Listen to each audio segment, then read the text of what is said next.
Very high.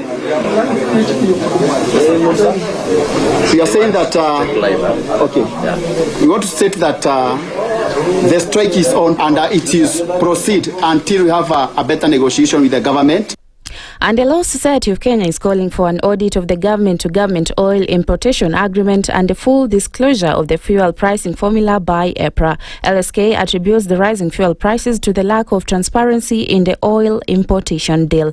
LSK President Charles Kanjama urges the government to reassess the current pricing, which he says is placing significant pressure on key sectors of the economy and contributing to the rising cost of living. Additionally, the society has criticized EPRA alongside with the ministries of Energy and National Treasury for approving fuel prices without adequate transparency or public participation.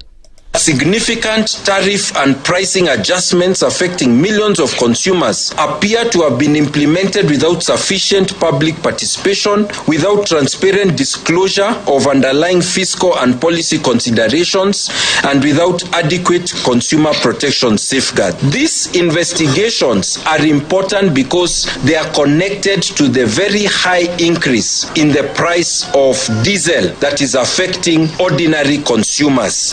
And that's the news. I'm Sheila Tembur.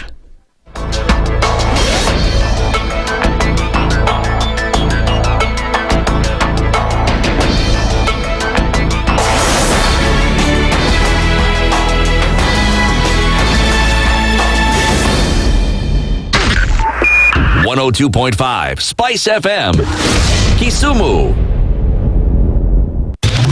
Broadcasting worldwide, SpiceFM. Online, mobile, and on radio. Twitter @SpiceFMKE.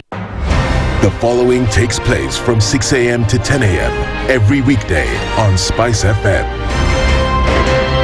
If we just gloss over issues and hope that time heals, then we may find that in generations to come, we might be back at the same situation. And the whole thing is born of stolen elections. Spice. When it comes to the decisions you make, you must be independent. There's no way you can allow one institution to dictate to you how you're going to conduct your operations, how you're going to decide cases. It's a no.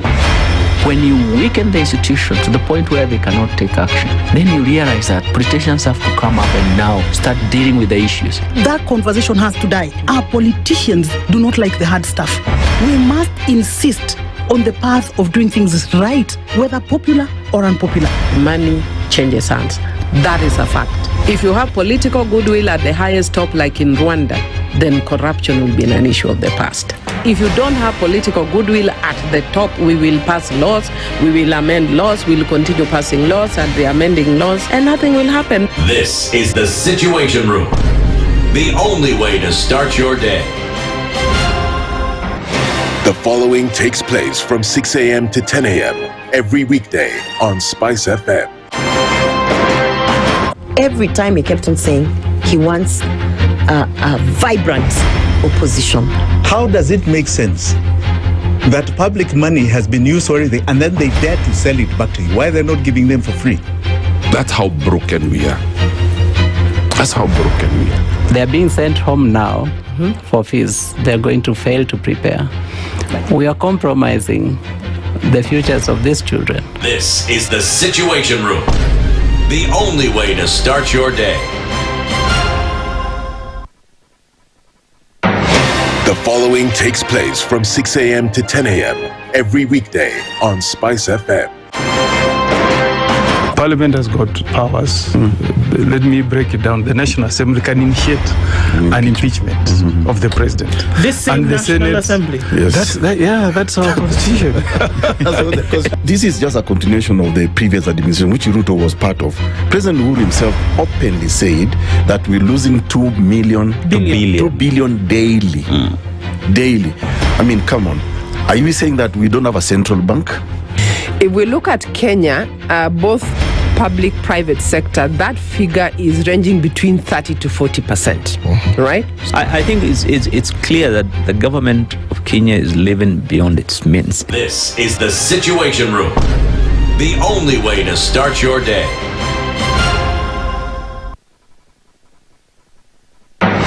The following takes place from 6 a.m. to 10 a.m. every weekday on SpiceFM. Baba should disown these experts and they say they went there because he keep on telling us that these experts you came from Dubai and he found them there already at State House looking for jobs. Government has to has to introduce austerity measures. It's something that this government and the previous ones have not been able to do in this country. We've talked about it so many times. And really, I think you have seen the modus operandi of William Samoei Ruto since he came in. It's just showbiz. This is the Situation Room, the only way to start your day.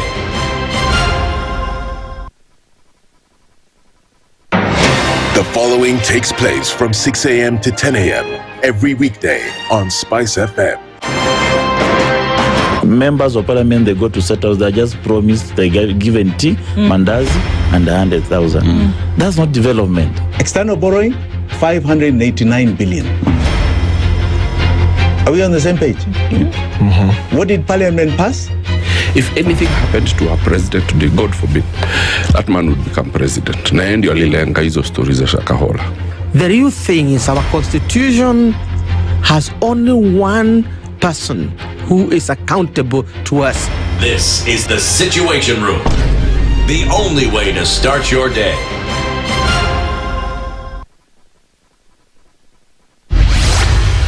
Mature, intelligent talk every morning. Spice up yourself. Mornings done right. 94.4 Spice FM, Nairobi. Unasemaje? Good morning. Good morning. How are you? Fresh, you kwaje? Niko salama. It's 10 minutes after. Ooh, I feel like I'm high in the sky. Tumeshuka kwenye binguni. Hello. The celestial beings have descended to the earth. I'm fine, thank you. Very good morning to you. Are you wearing contacts today? Yes, I am. Okay. See. I can see. I'm not a blind person. Somehow I can see. Yeah. How was your day yesterday? Did you get... I saw you and then... Boss, I saw you. And then... you disappeared. Let me tell you. The drama that was there yesterday. Yeah. No. And today is part 2. Yeah.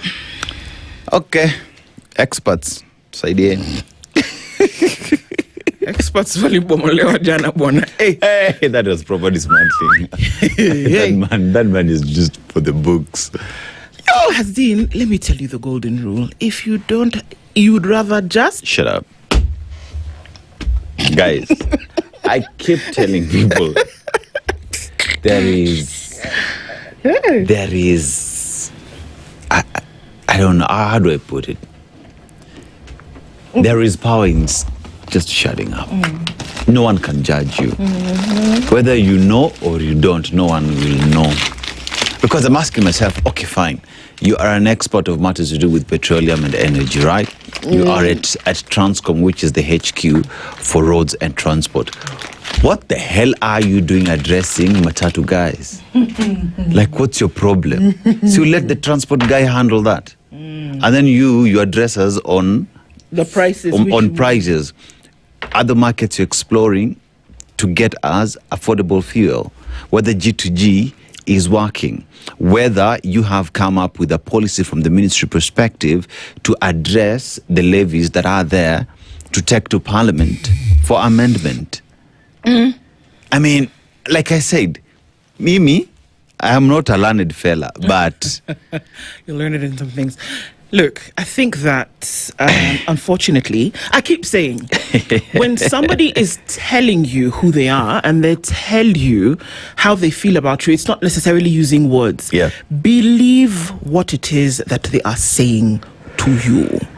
So what did we see? That there was going to be a reduction on diesel by, what was it, 10 shillings? 10 shillings. And then that they were going to essentially take paraffin by 10 shillings. Yeah. So... You're not reducing nothing. How did that help anybody? 232 shillings for diesel is still an issue, my friends.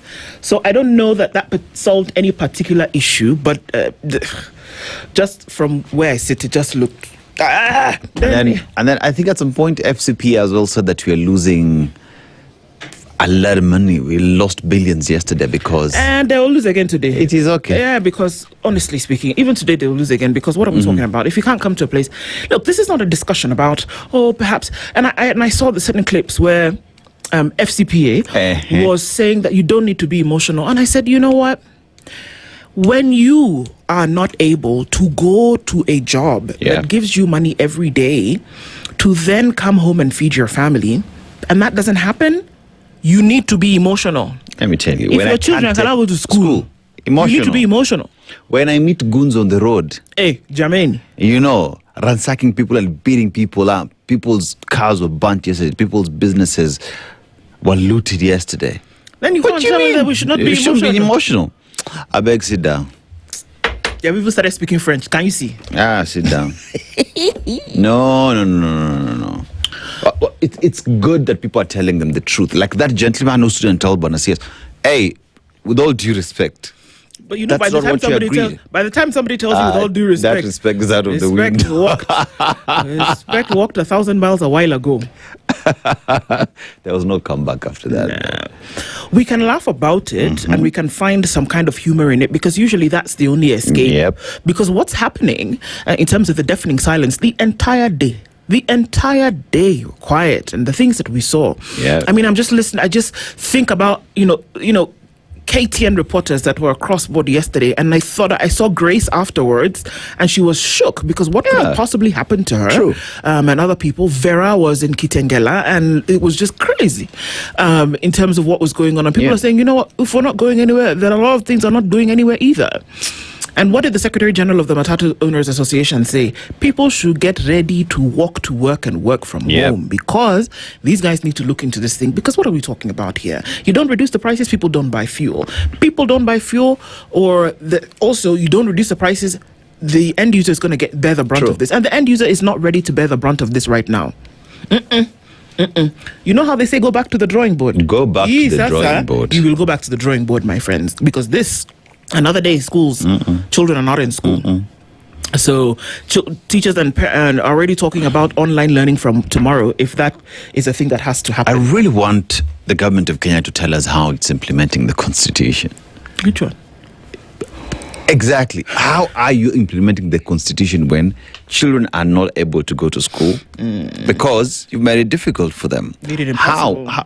How? Like, what happened to us swearing by the Constitution and the Bible or the Quran or your hand up? What happened to our beliefs? Swearing ni wewe. Those are some of the things that we're going to be talking about this morning. Good morning, everybody. Just in case you didn't realize, this is the Situation Room. It is Tuesday, and it's day 2 of a nationwide shutdown in terms of transport. Nobody's going anywhere. Nothing is moving. And this is because of the heightened fuel prices. Pain at the pump, reduce, reject. Fuel increase is what we are being told, is what we are hearing. And it doesn't look like a pretty situation.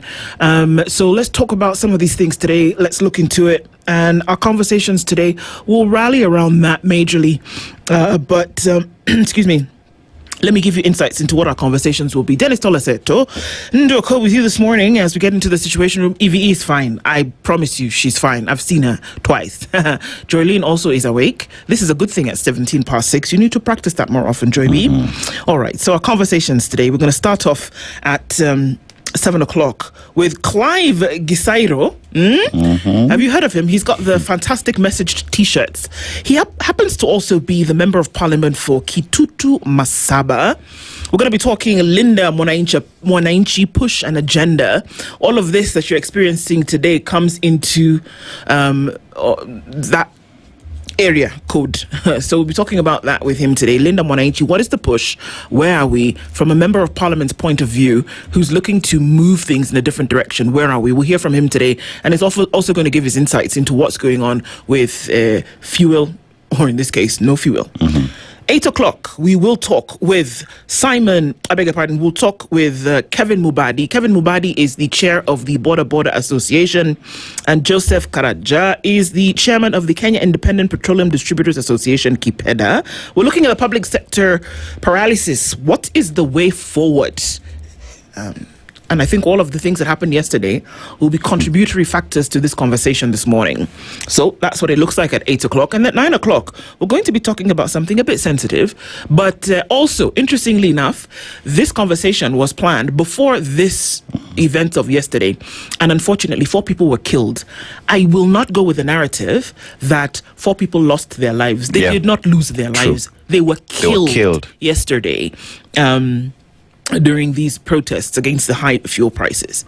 The conversation that we'll be having tomorrow with Simon, at 9 o'clock with Simon Malenya, who's a technical lead advocacy and treaty bodies IMLU, and Fatuma Kuyeya, who's a technical lead medical rehabilitation.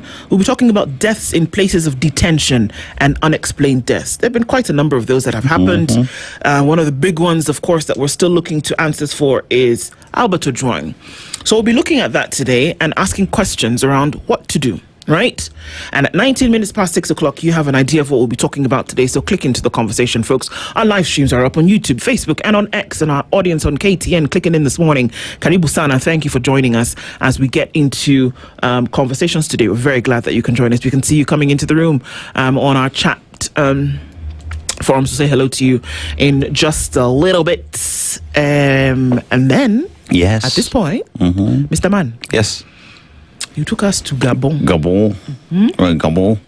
It is considered the green lung. Why? Because approximately 85% of the country is covered by dense rainforest. So you talk about, so the years where climate change comes in. So carbon credits, cleaning up the air and reducing carbon emissions. So it is the lung of pretty much the continent. It's considered one of the countries that is helping with the carbon emissions. Wildlife haven, Gabon is renowned for its rich biodiversity, housing roughly 80% of Africa's gorilla population and serving as a critical sanctuary for forest elephants. Ukitaka kuona tembo, unajua tembo? Najua tembo. Tembo.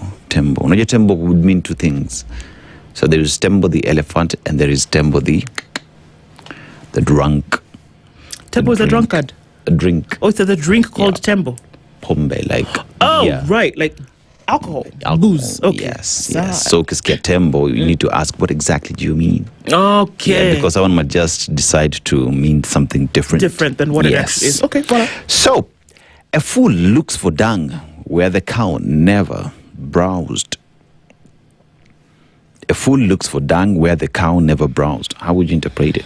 I don't know. Don't go looking for something where you're almost sure that it's not going to be there. Exactly. Don't look for love in all the wrong places. Okay. Sorry. I actually said that out loud. No, I guess so, because it's clear that, I mean, just think about animals and the way they are. Yeah. And I also think about what wildlife people have told us for.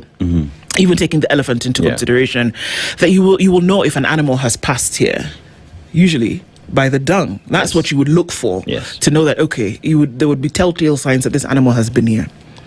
But if there is none, that's probably one of your first telltale signs that this thing did not pass here. Exactly. Or it is not in the area. Yes. So even in life, don't go looking for things where the telltale signs are not. Yes. You see, you're trying to look for solutions where none exists, my friend. You will not solve anything. No, you will not. You're trying to sort out issues to do with fuel in a press conference. No. You can only change prices of fuel by taking an amendment to Parliament and reduce the levies. Then we will see the change. I mean, hello? Amen? Amen. Amen. Gladys Boschele said yesterday that it is Parliament. It is not the President who has failed. It is Parliament. And I actually agree with her. Yes. So, munanfanya nini? Don't go looking for solutions in talk. Yes. Go and do the work. Get it done. That's where the solutions are. Gladys Boschele, I actually agree with you on that one. Go, you people should go and do your work. Let me tell you, I was watching clips, I was revisiting clips from those 2 experts, John Buddy and... I like the way you're insisting on calling them experts. Okay, carry on. Yeah, experts. John Buddy and Opio and I. John Buddy, I wonder who advises the president. I wonder who advises this government. Who told you that by increasing fuel prices that would help? What is happening today? Wewe nikwambie, acha nikuchezee kitu kabla tusalimia watu. Leo asubuhi hii Evelyn, sijui utaweka volume ndio tusikie vizuri. Lest we forget, you will know this voice. Lest we forget this voice that you're about to hear. Why? inapitia Kenya ikienda Uganda.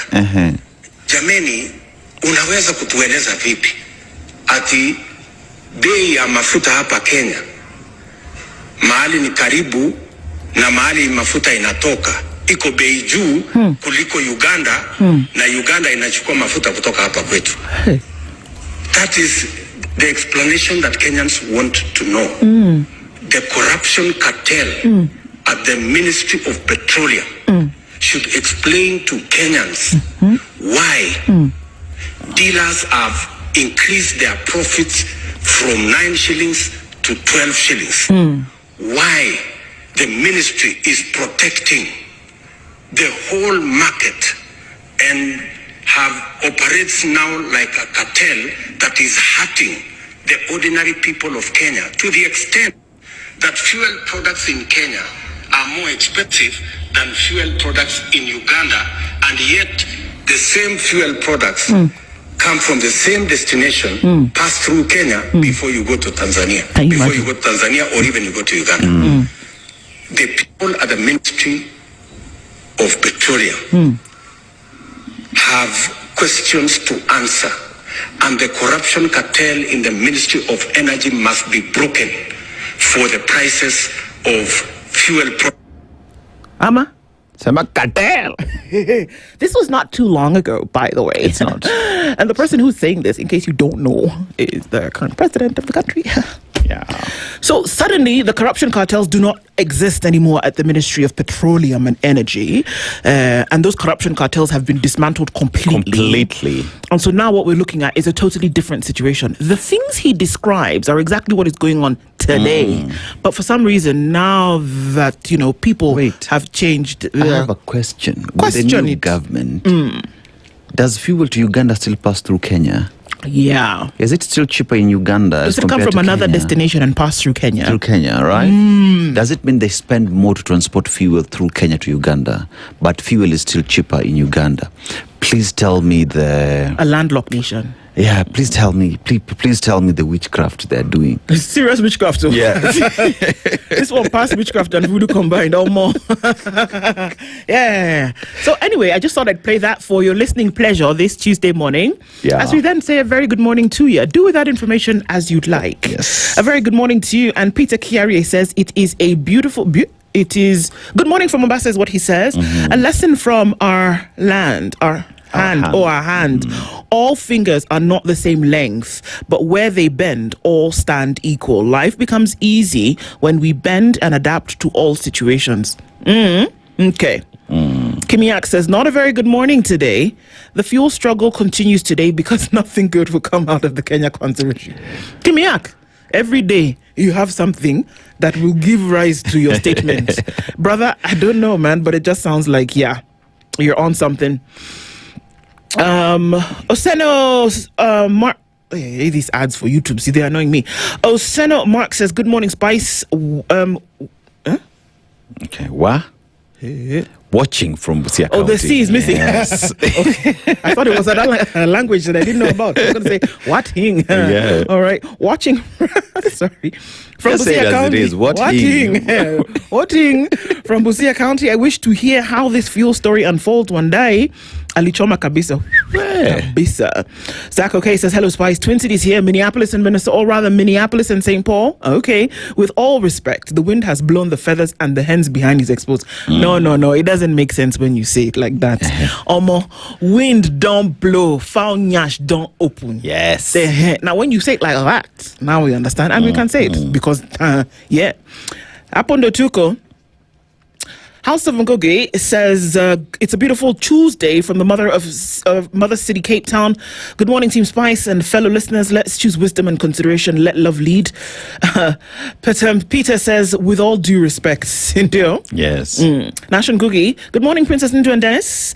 Per the New York Times, charges are to be dropped against Guatamadani after a lawyer for the billionaire made an unusual investment offer. Safe to say he's coming back. Na atapewa kazi. Nanani. Bwana engineer tu bwana. It's most probable. Yeah. Tibbs Mugai says, good morning, SpiceFM team. Good morning to you.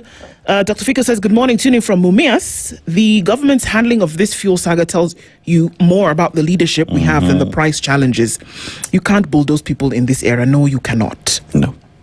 B. Awar says, good morning, tune in from London. A very good morning to you. Boba Coco says, good morning, SpiceFM crew. EVE, good morning. Umesalimia kabisa. She's giving you 2 thumbs up. Hey, even Lynn gives you 2 thumbs up on a Tuesday. Hey, it's a good one. Dennis, shikilia hapo. Sindio? Today's 3Ds, desire, dedication, and determination gets us going. You never take a chance. You never get ahead. That's very true. Good morning, says Eric Awar. Good to have you in the room this morning. Karibu Sana. And Nyakundi Emmanuel says, good morning, Spice family. Why would a government send it to me of all people to negotiate a very delicate national matter? We're taking jokes too far. One would hope, I pray, cross fingers, knock on wood, that he was just following the proceedings and reporting on them. I pray to God that he was not in the room. It was just updating social media. Yeah. Everton Lucori says, good morning, Lucorito, says, good morning, Spice family. The chickens have come home to roost. Sindio? They have. Young Jedi says, good morning, Nduh, Deno, and the whole team Spice Mukopoa. Tukopoa kabisa. You've quoted Ellie Weasel and says, there may be times when we are powerless to prevent injustice, but there never be a time when we fail to protest. Yeah.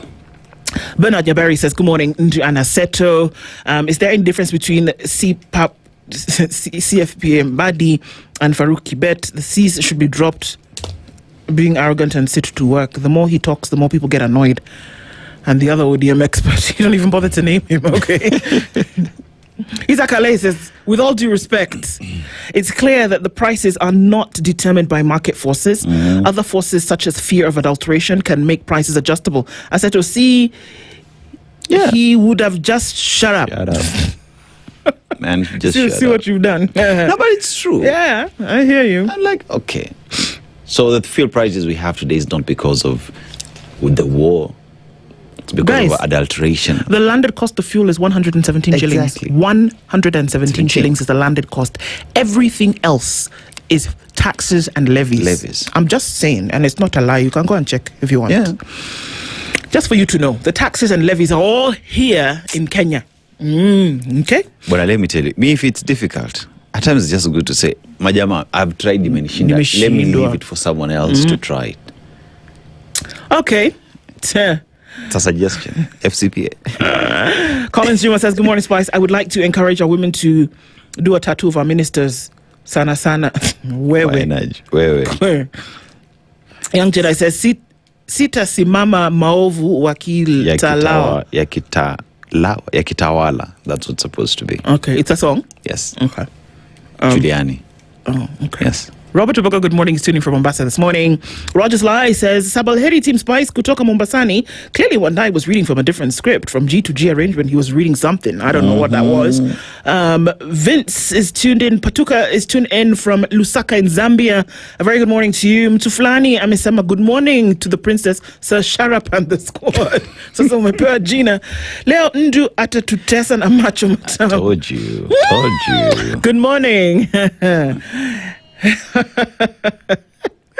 Anyway, you say, don't worry, shikilia tu hapo hapo mtu fulani. Anyway, my proverb today is miba ya kujidunga sharti ainame. Miba, I know, is thorn. Yeah.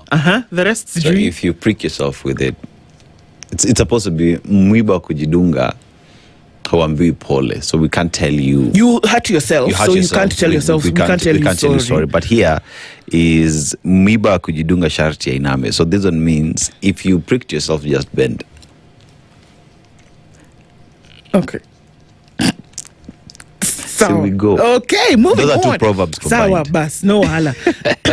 Peter, with all due respect, I checked a clip. You said what? Discussion with the Tumbi being one of the guys leading the discussion. Tulifika hapo aje. Head of creatives discussing energy issues. Okay, well, there we go. Clive and Okoh, yes, we'll be injecting this morning. Carol Nyabura anatupenda sana and is tuned in this morning. Okay, let me try to get through all of you today.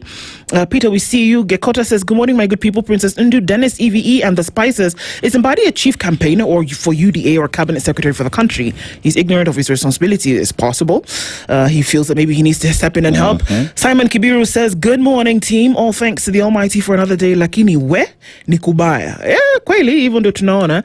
Vintage Oak says, good morning. Hi, Nduh. Hi, Dennis. Set for the show. Going forwards. Looks like it's working from home. Looks like it for now.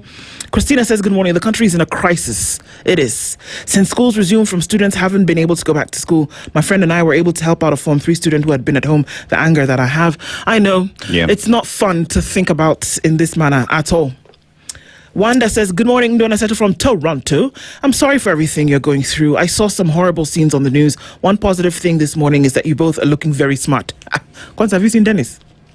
Have you seen your eyes?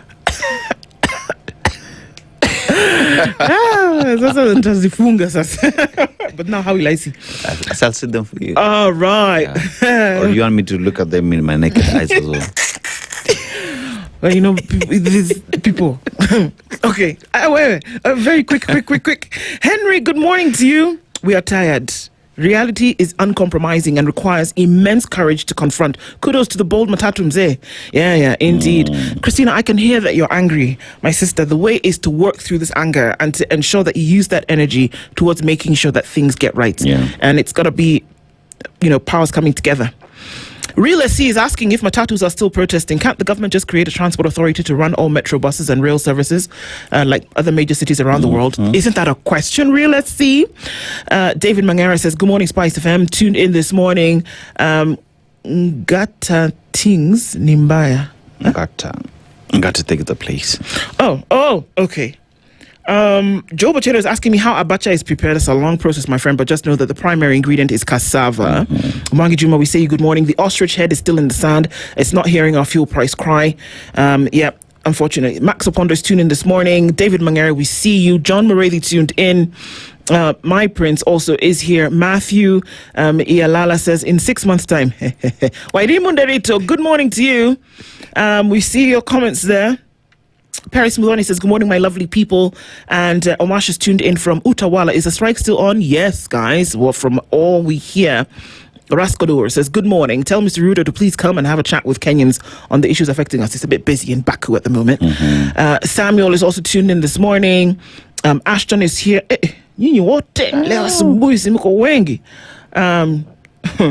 Mwangi Juma says, good morning. Bernard seems to think that my features stand out without my glasses. Okay. Asante Sana. Izegi says, tuned in this morning from Mogadishu. Maximum of fuel is 195 in Mogadishu. Sindio? Okay. Samuel, we see you. Good morning. Herbert is tuned in this morning. And Daniel is, many Daniels in the room this morning. Kevin Mutai is also here. Good morning, Osana Emily. Good morning to you. Sarah Rabat says, Aki Dennis. Oh, nyako no blush ma. Sijui yoni na nini. Nyako no blush ma. That lady's blushing. You what Munani set up.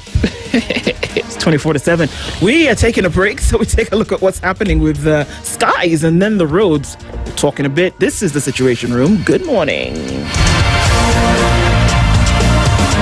This is the Situation Room, the only way to start your day. The weather with SpiceFM.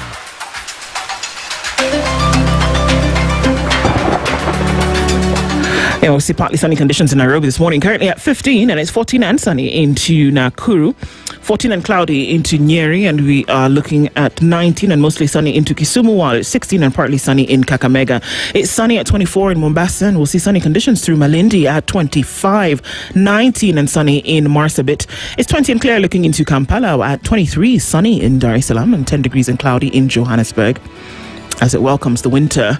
It's 26 and cloudy into Lagos, and 12 degrees with light rain this morning in London. Beijing cloudy at 22, and Monday night in New York is clear at 26. We'll see a high of 30 and a low of 23.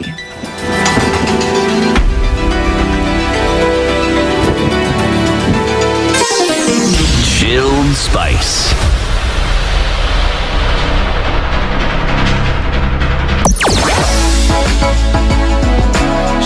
Spice it everything nice.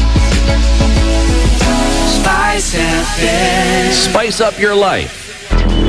Traffic. Another day when we're unlikely to see much traffic this morning because we know that the roads are empty. Not significantly, but are empty. If you're coming off of Thika Superhighway, just a bit of a spot check. There is nothing happening here. Mombasa Road is clear and it's taking you all the way into the city without an issue whatsoever. Mombasa Road going all the way through towards Haile Selassie and then joining into the city on Uhuru Highway. Nothing. Gong Road clear. Langata Road clear as well. And coming in on Jogo Road, not an issue here. Off the Thika Superhighway, getting through towards the Pangani Underpass. Easy street. Keep an eye on all of this morning. Spice FM, KE on X, hashtag The Situation Room.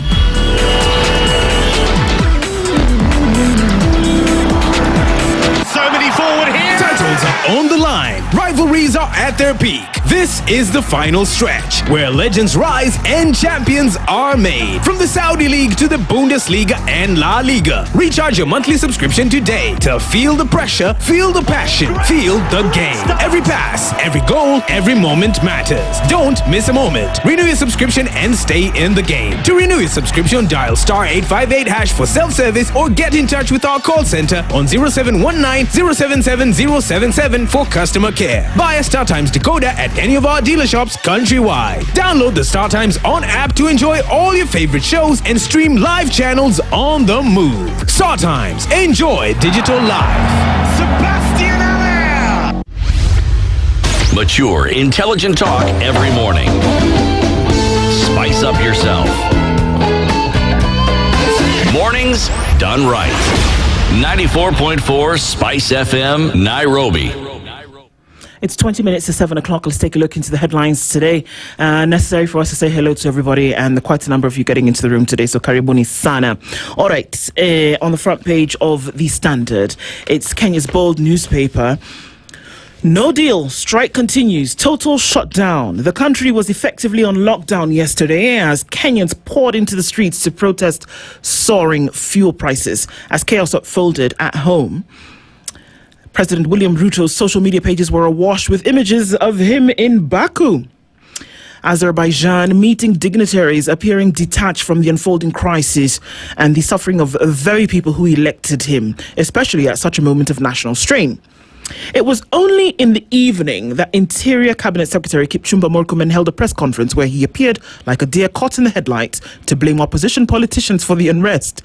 The remarks, as has become routine, leaned heavily on scapegoating with tribal undertones while sidestepping the central reality. Wananchi were on the streets because life has become unbearable under skyrocketing fuel prices, with the ripple effect crippling the economy. There's a picture here. It's a beautiful picture, but it's a Monday afternoon picture of empty streets, usually very busy highway, absolutely heavy with no traffic. Yeah.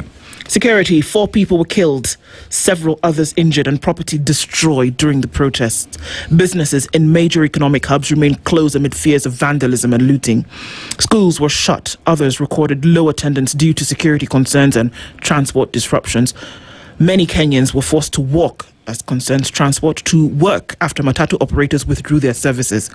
The economy is estimated to lose about 3 billion shillings for every day of demonstrations. Or nobody going anywhere, essentially. The picture is not a good one, folks. Nope. It doesn't look good at all. And this is where somebody steps in and says, okay, let's see what we can do to fix the situation. So that's going to form a lot of our conversation this morning. And I know that, Dennis, you go off to KTN at 9 o'clock to then be able to continue with that commentary. So we will continue that conversation and we'll just be able to see what's going on where. Theatre of Hope, how Silent Tana River Ward came alive to save lives. This is on page 2. That's a story that you need to look at. Sometimes you find a diamond in the rough, and it seems like this ward is that diamond. Achesa wants negotiations on extortion case. I'm sorry, but there's an allegation against you. Yeah. You've charged with doing a certain thing. All of the paperwork and the trail leads to you, my friend, and then you've been charged and you get a case, and now you suddenly want to negotiate. You want to negotiate that maybe you didn't extort people? Okay, well, interesting. Former Sports Cabinet Secretary Rashida Chesa and businessman Joseph Hendricks Waswa have filed an application to block a prayer by the Director of Public Prosecutions to withdraw a 240 million shilling extortion case pitting the two against Kakamega Governor Fernandez Barasa. The DPP in his application before Kibera Magistrate Stella Tambo sought to withdraw the charges against the Chesa and Waswa under Section 87 of the Criminal Procedure Code, meaning that they could be charged afresh. Okay. However, their lawyer, June Ashioya, in her application wants the court to allow her clients to negotiate with the DPP and Barasa to have the case fully terminated under Section 204 of the CPC. So yeah, we're not even it's not whether we extorted these folks. It's not whether 240 million shillings went down the crapper. What we're saying is, can we have a conversation and maybe you toss it out the window? Really? Yeah, that's what it looks like now. A very, very sad story. Gospel singer Rachel Wandeto succumbs to burn injuries after brutal attack in Mweki. I don't care what side of the political divide somebody's on. I don't care that such brutality had been met on her and that her life now is gone is unjustifiable, unreasoned. It doesn't matter that you can even say that there was no intent to kill her. I don't care. I don't care. That should not have been done to her. It doesn't matter where you stand. That we cannot see such senseless behavior that results in death. Nothing that you can say or do will make this okay. For those thugs, those goons, those murderers who did this, you're the weakest individuals to ever walk on the face of the earth, man. Yeah. You're the weakest of them all. And that is utter nonsense. Total nonsense. And you want to come and tell me because she has a hat? Do whatever. So what? Do whatever you want to do. You're supposed somebody else go get a tattoo. Well, you don't want it. Come on. Because that's what we're talking about. For those who don't know, she went to, she's a gospel singer and she has a tattoo. She had a tattoo of the president on her shoulder. And people who are against the president, first of all, look, I can't even voice the reason because it is so stupid. It's asinine in the deepest way something can be asinine. That this happened to her and that you took that action? No. There's a picture that's taken by Joseph Kipsang. Also, interestingly, that he won an award over the weekend. And there's a picture that he's taken there of a youth protesting against the high fuel prices. They barricade the Nakuru-Nairobi highway at the free area, causing major traffic disruption. Well, not that there was much traffic yesterday, but okay. But I think it was interesting that picture, look at what it captures. And the headline there is, Ruto under fire over silence as transport crisis paralyzes the nation. That's a fantastic picture, Joe. But a picture tells 1,000 words, and that's what it is. This gentleman, is he trying to stomp out the fire?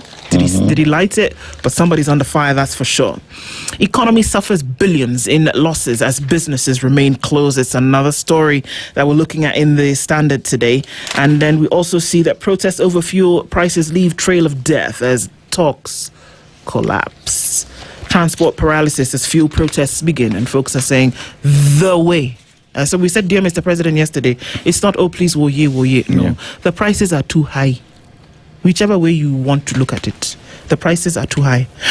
There's a pictorial of all the different things that we're seeing yesterday. And on the right side of that is a picture of the president, William Ruto, holding talks and, in this case, shaking hands with his Azerbaijan counterpart, Ilham Aliyev, at the Baku Olympic Stadium. Okay. Yeah.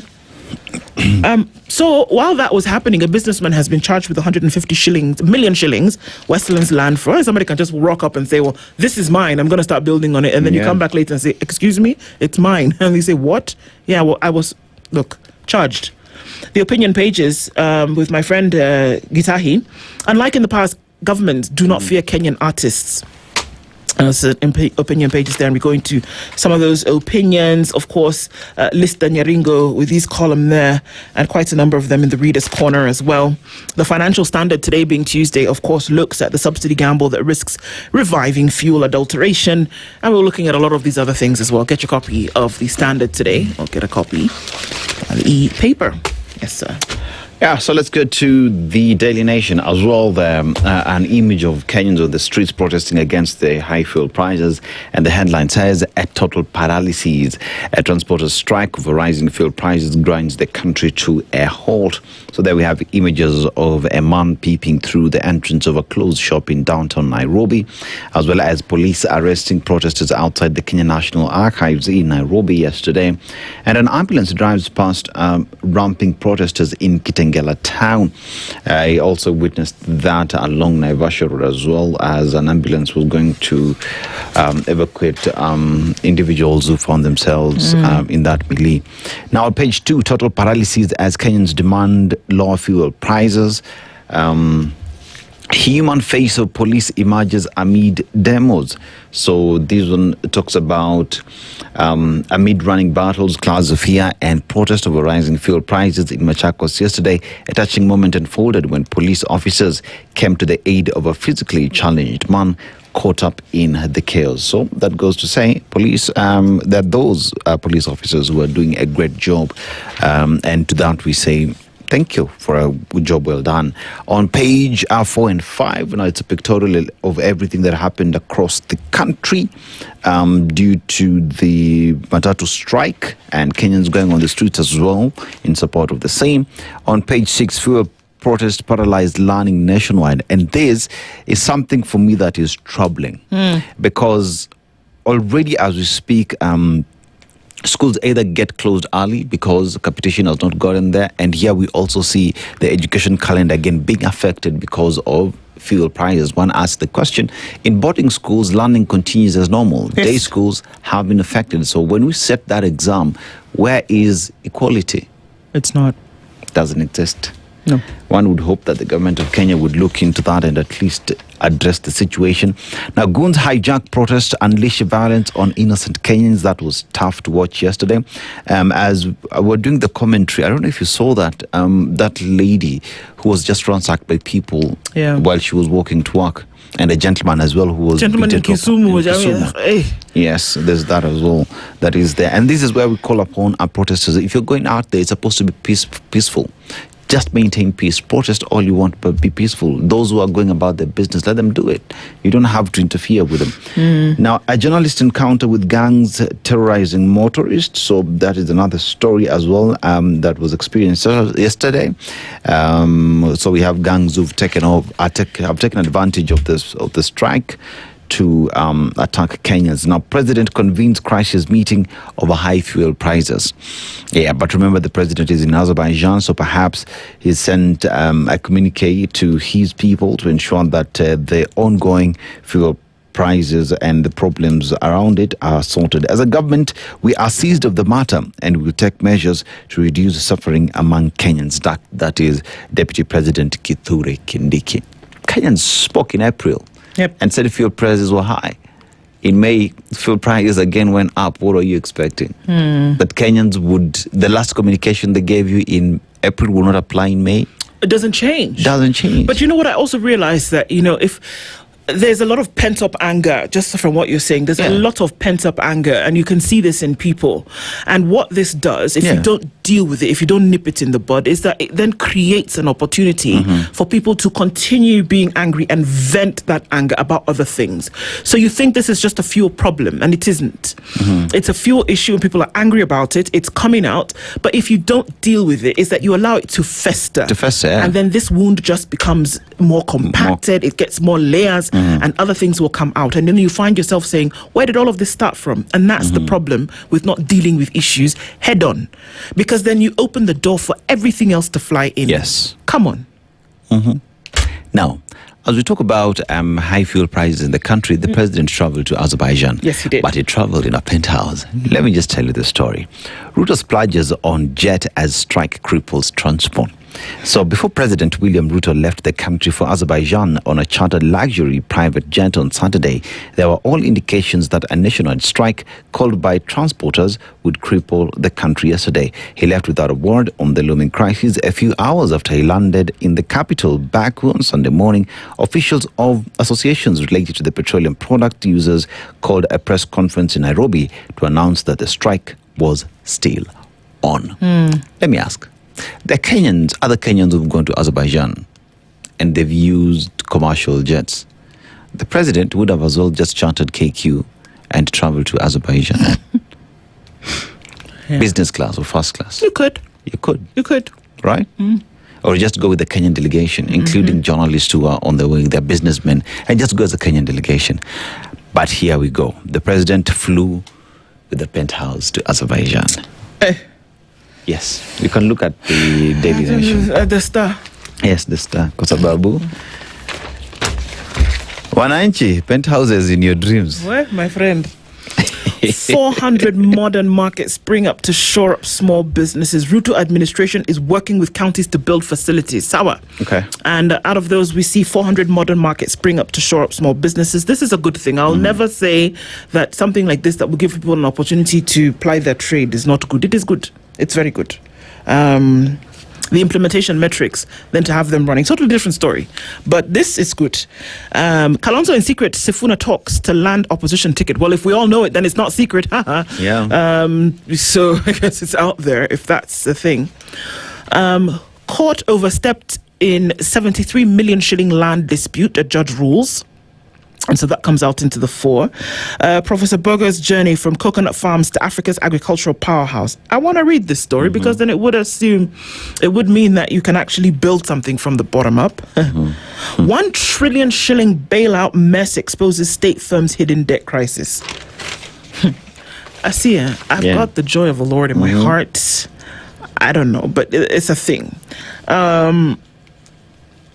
What are the stories are we looking at in the Star today? Because, we want to keep things kosher. Yeah. We're looking at those markets, of course, that have been put up in different parts of the country. 400 markets, no mean feat. It's a good thing. It's a good thing. There's a debt crisis in the country. You may not know the details of it and how deep it is, but it doesn't look pretty, folks. So, and they keep telling you that everything is okay, that, the economy's doing good, blah, blah. Yeah, no, it's not. El Nino is here from next month. If you thought that the rain that you've been experiencing has been too much, there's this little boy. And he's decided, guys, how about we play with some water? Yeah. And he's going to be here, according to scientists. So that means that there's going to be higher quantities of rain, and we know what that leads to. Yeah. Okay? In short, they're telling you it's going to be worse. But expect it to get worse. Yeah, there's a lot more coming. So that is to be dealt with. So, Kenha, drainages need to be unclogged. Green Army, Sakaja, please send your boys. I saw the governor of Nairobi. Yes. Leading by example, picking up one piece of garbage in the streets. Okay. And then somebody was pointing to another piece of garbage and he walked over and picked that up. So Nairobi is now clean after that 2-piece garbage pickup. Can I take him where I know there are heaps of garbage for him to start collecting that? I'm pretty sure give him the entire week, will not be able to finish it. Hey, Jameen. Yeah, so this PR exercise, man. China CC. Yeah, China CC. Yeah, so I just wanted to let you know that happens. Soapstone artisans reap big from multi-million shilling contract. Okay, that's a good thing. I think these guys do fantastic work. These soapstone artisans and what they do. Yep. I hope it can actually be sold for what it's worth and not some middleman in trying to then make a profit. That it would be great if these guys can actually sell to directly and not through somebody. So those are the kind of things that we say setting up. And also, the digital sovereignty in the new AI era is what is being secured, apparently. Okay, we'll look into that. That's interesting. The front page of the Business Daily today. Eyes on Ruto over fuel taxes as businesses count losses. So eyes on him to say, hello, something needs to be done about it. Your experts don't seem to be experting. No. Unfortunately, at this point, it looks like it's a bit of a pickle where people are in, and maybe the experts that were donated that you received, unfortunately, doesn't look too good at the moment. Needs something to be done about it. Right. Yes. What Kenya can learn from America's battle with digital monopolies such as Meta, Apple, and Microsoft. There's something to be learned there. And this is opinions by Nyaga Dominic on the Business Daily today. Court freezes Vodacom's 244.5 billion shilling payment for Safaricom stake. So yesterday, of course, was a big thing. Tony Gashaka will be proud from where he's sitting because the court has upheld the ban on the sale of Safaricom shares, right? The court has said, no, we're not doing this right now because of whatever reasons. So that sale is not going to go on, that fancy word, the divestiture of government's take in Safaricom will not happen. That's that. The High Court has said, hapana kuza sai tafadhali. We shall revisit. There's a story that we did yesterday, we read yesterday about, we are surprised about what is happening at KPC because Uganda, okay, so here, there's a story. Uganda has secured further concessions in operations of the Kenya Pipeline Company, including approval of tariff increases and a dividend policy. You are shocked. More shocked. What do you mean? No, they shouldn't be surprised. I said it yesterday and I'll repeat it today, just in case you didn't hear. Why are you shocked? Why are you confused? Don't be confused. Because one of the reasons why you said that we're giving you money is so that you would let Uganda have a hand in the selection of a CEO. Don't come and tell us tomorrow that you're confused. I beg. You're not confused though. Just go and clean that thing from your mouth. You're not confused. You're not in a quagmire. You're not in a, what are those things called? You're not in any of those things, okay? You're not in any state of shock. No. You're okay. Just roll with the punches, my friends. This is what you told us was going to happen. Be doing quick and give KPC a new CEO. Sawa. Ndio mwiba wa kujidunga. Kwambi pole. No, you are not confused. You are not in a headlock. Lockdown. Hizo vitu wanatranga nini? Hizo. You are not. Sawa. You're okay. You're okay. And you'll sort it out. I want to look at that story on the back page of The Nation real quick because we've got just a second. Stars to know opponents in the 2027 AFCON qualifiers today. This is when 48 teams will be pulled into 12 groups of 4 sides each when CAF conducts a draw in Cairo. So we're going to know what's going to happen come 2027. And remember that the Talanta Stadium will be put to good use come 2027 because the CAF, AFCON rather, will go on that. So you will know who the Stars will play and you know who all other countries will play at that time. It's the upcoming 36th edition. It'll mark the first time in 51 years that East Africa hosts the Continental Showpiece. Okay, so those are the things that we're looking at this morning. This is The Situation Room. Good morning, 7 a.m.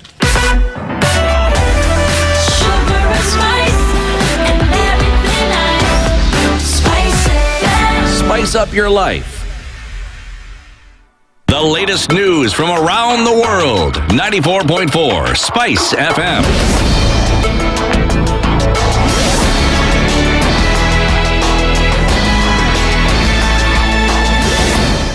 Good morning. This is the news. I'm Sheila Tembur. 4 people lost their lives yesterday and 30 others sustained injuries during protest over rising fuel prices across the country. Demonstrations were reported in Nairobi, Mombasa, Kisumu, Eldoret, Nakuru, Kiambu, Machakos, and Meru. In Nyahururu, Laikipia County, 1 person was shot dead and another seriously injured after protesters blocked roads and lit fires. Another person was killed in Gashie, Kiambu County during clashes with police. 1 injured protester is receiving treatment at Kiambu Level 5 Hospital. In Nakuru town, a protester died after being hit by a speeding vehicle amid running battles between police and demonstrators. Interior CS Kipchumba Murkomen took aim at opposition leaders for backing the demos in which 30 people were hurt. It's unfortunate that we lost 4 Kenyans, which also saw more than 30 people injured. It is very regrettable that there are politicians in this country who measure the success of opposition to the government by the number of innocent lives lost in the demonstrations they organize. This is the lowest form of politics and the most wicked manifestations of self-interest. Murkomen further alleged that some politicians hired goons to disrupt the demonstrations, adding that fuel prices increases should not cause panic. Our attention has been drawn to the chaos, violence, looting, and disruption of transport in the country today, ostensibly to protest high fuel prices. Even though our constitution protects the right to demonstrate and picket, it is quite unfortunate that today's protests have once again been hijacked by political actors for political ends. Looting, violence, blocking roads, and vandalizing public and private property can in no way bring down the oil prices. The protests also led to property destruction and looting in Naivasha, Nakuru and Ruiru in Kiambu County. Similar demonstrations were witnessed in Eldoret, where residents accused the government of raising fuel prices above those of neighboring East African countries. Hata kama barabara ilikuwa imefungwa, polisi ni wameleta vurugu saa hizi. Na mafuta saa hizi imepanda. Matatu zote ziko kando. Wanataka tufanye nini? Hii serikali ni one time. Hata watoto wamegoma. Saa hizi hakuna kazi. Tutaweka jarida moja ni 243. Mafuta washukishe. Penye ilikuwa 166. Kwa majina naitwa Isaac. Na hii shida imeletwa na Kasongo. Ashukishe mafuta. Hakuna venye landlocked country mafuta itakuwa rahisi kushinda sisi hapa. Hii kazi yote leo tunatembea kutoka estate hadi town na mguu kila siku tutembeangi, tunatumianga matatu. Aache ujinga, apunguze gharama. Hata Vincent Cheloti tunasema hii serikali imetufinya sana, lakini ni one time. Washukishe mafuta, watu wafanye kazi. Sasa wakipandisha watoto hata kwenda shule inakuwa ngumu. President William Ruto's administration has suffered a major blow after the High Court declined to lift orders barring it from selling a 15% stake in Safaricom valued at over 205 billion shillings. The ruling delivered by a 3-judge bench of the High Court comprising Justices Francis Gikonyo, Roslyn Aburili and Tabitha Ouya also dismissed Vodafone and its subsidiary Vodacom's attempt to have their names out of ongoing petitions challenging the sales. The bench issued 3 separate rulings that collectively halted the planned divestiture and set the stage for a full-blown constitutional hearing that will scrutinize the legality of the government's proposed sale of its Safaricom shares. Justice Abuliri, reading the ruling on conservatory orders, said the petitions raised weighty constitutional questions that could not be summarily dismissed at this preliminary stage and directed that the interim orders remain in place until 3 petitions challenging the legality of the sale are heard and determined. The petitions were filed by Paul, Maina, Fred, Ogola and Tom Gashoka. The case will now proceed to a full substantive hearing on 29th June, with the court directing that the petition be fast-tracked. And former industrialization CS Adan Mohammed has been appointed the new Commissioner General of the KRA, replacing Humphrey Watanga. The appointment, announced by Treasury CS John Mbadi, took effect yesterday through a special Gazette notice published on the same day. Mohammed takes over at a time when the government is under pressure to increase domestic revenue collection amid rising expenditure and tight fiscal conditions. He previously served as Managing Director of Barclays Bank Kenya, now Absa Bank Kenya, before joining government as CS for Industrialization under former President Uhuru Kenyatta. And that's the news. I'm Sheila Tembur.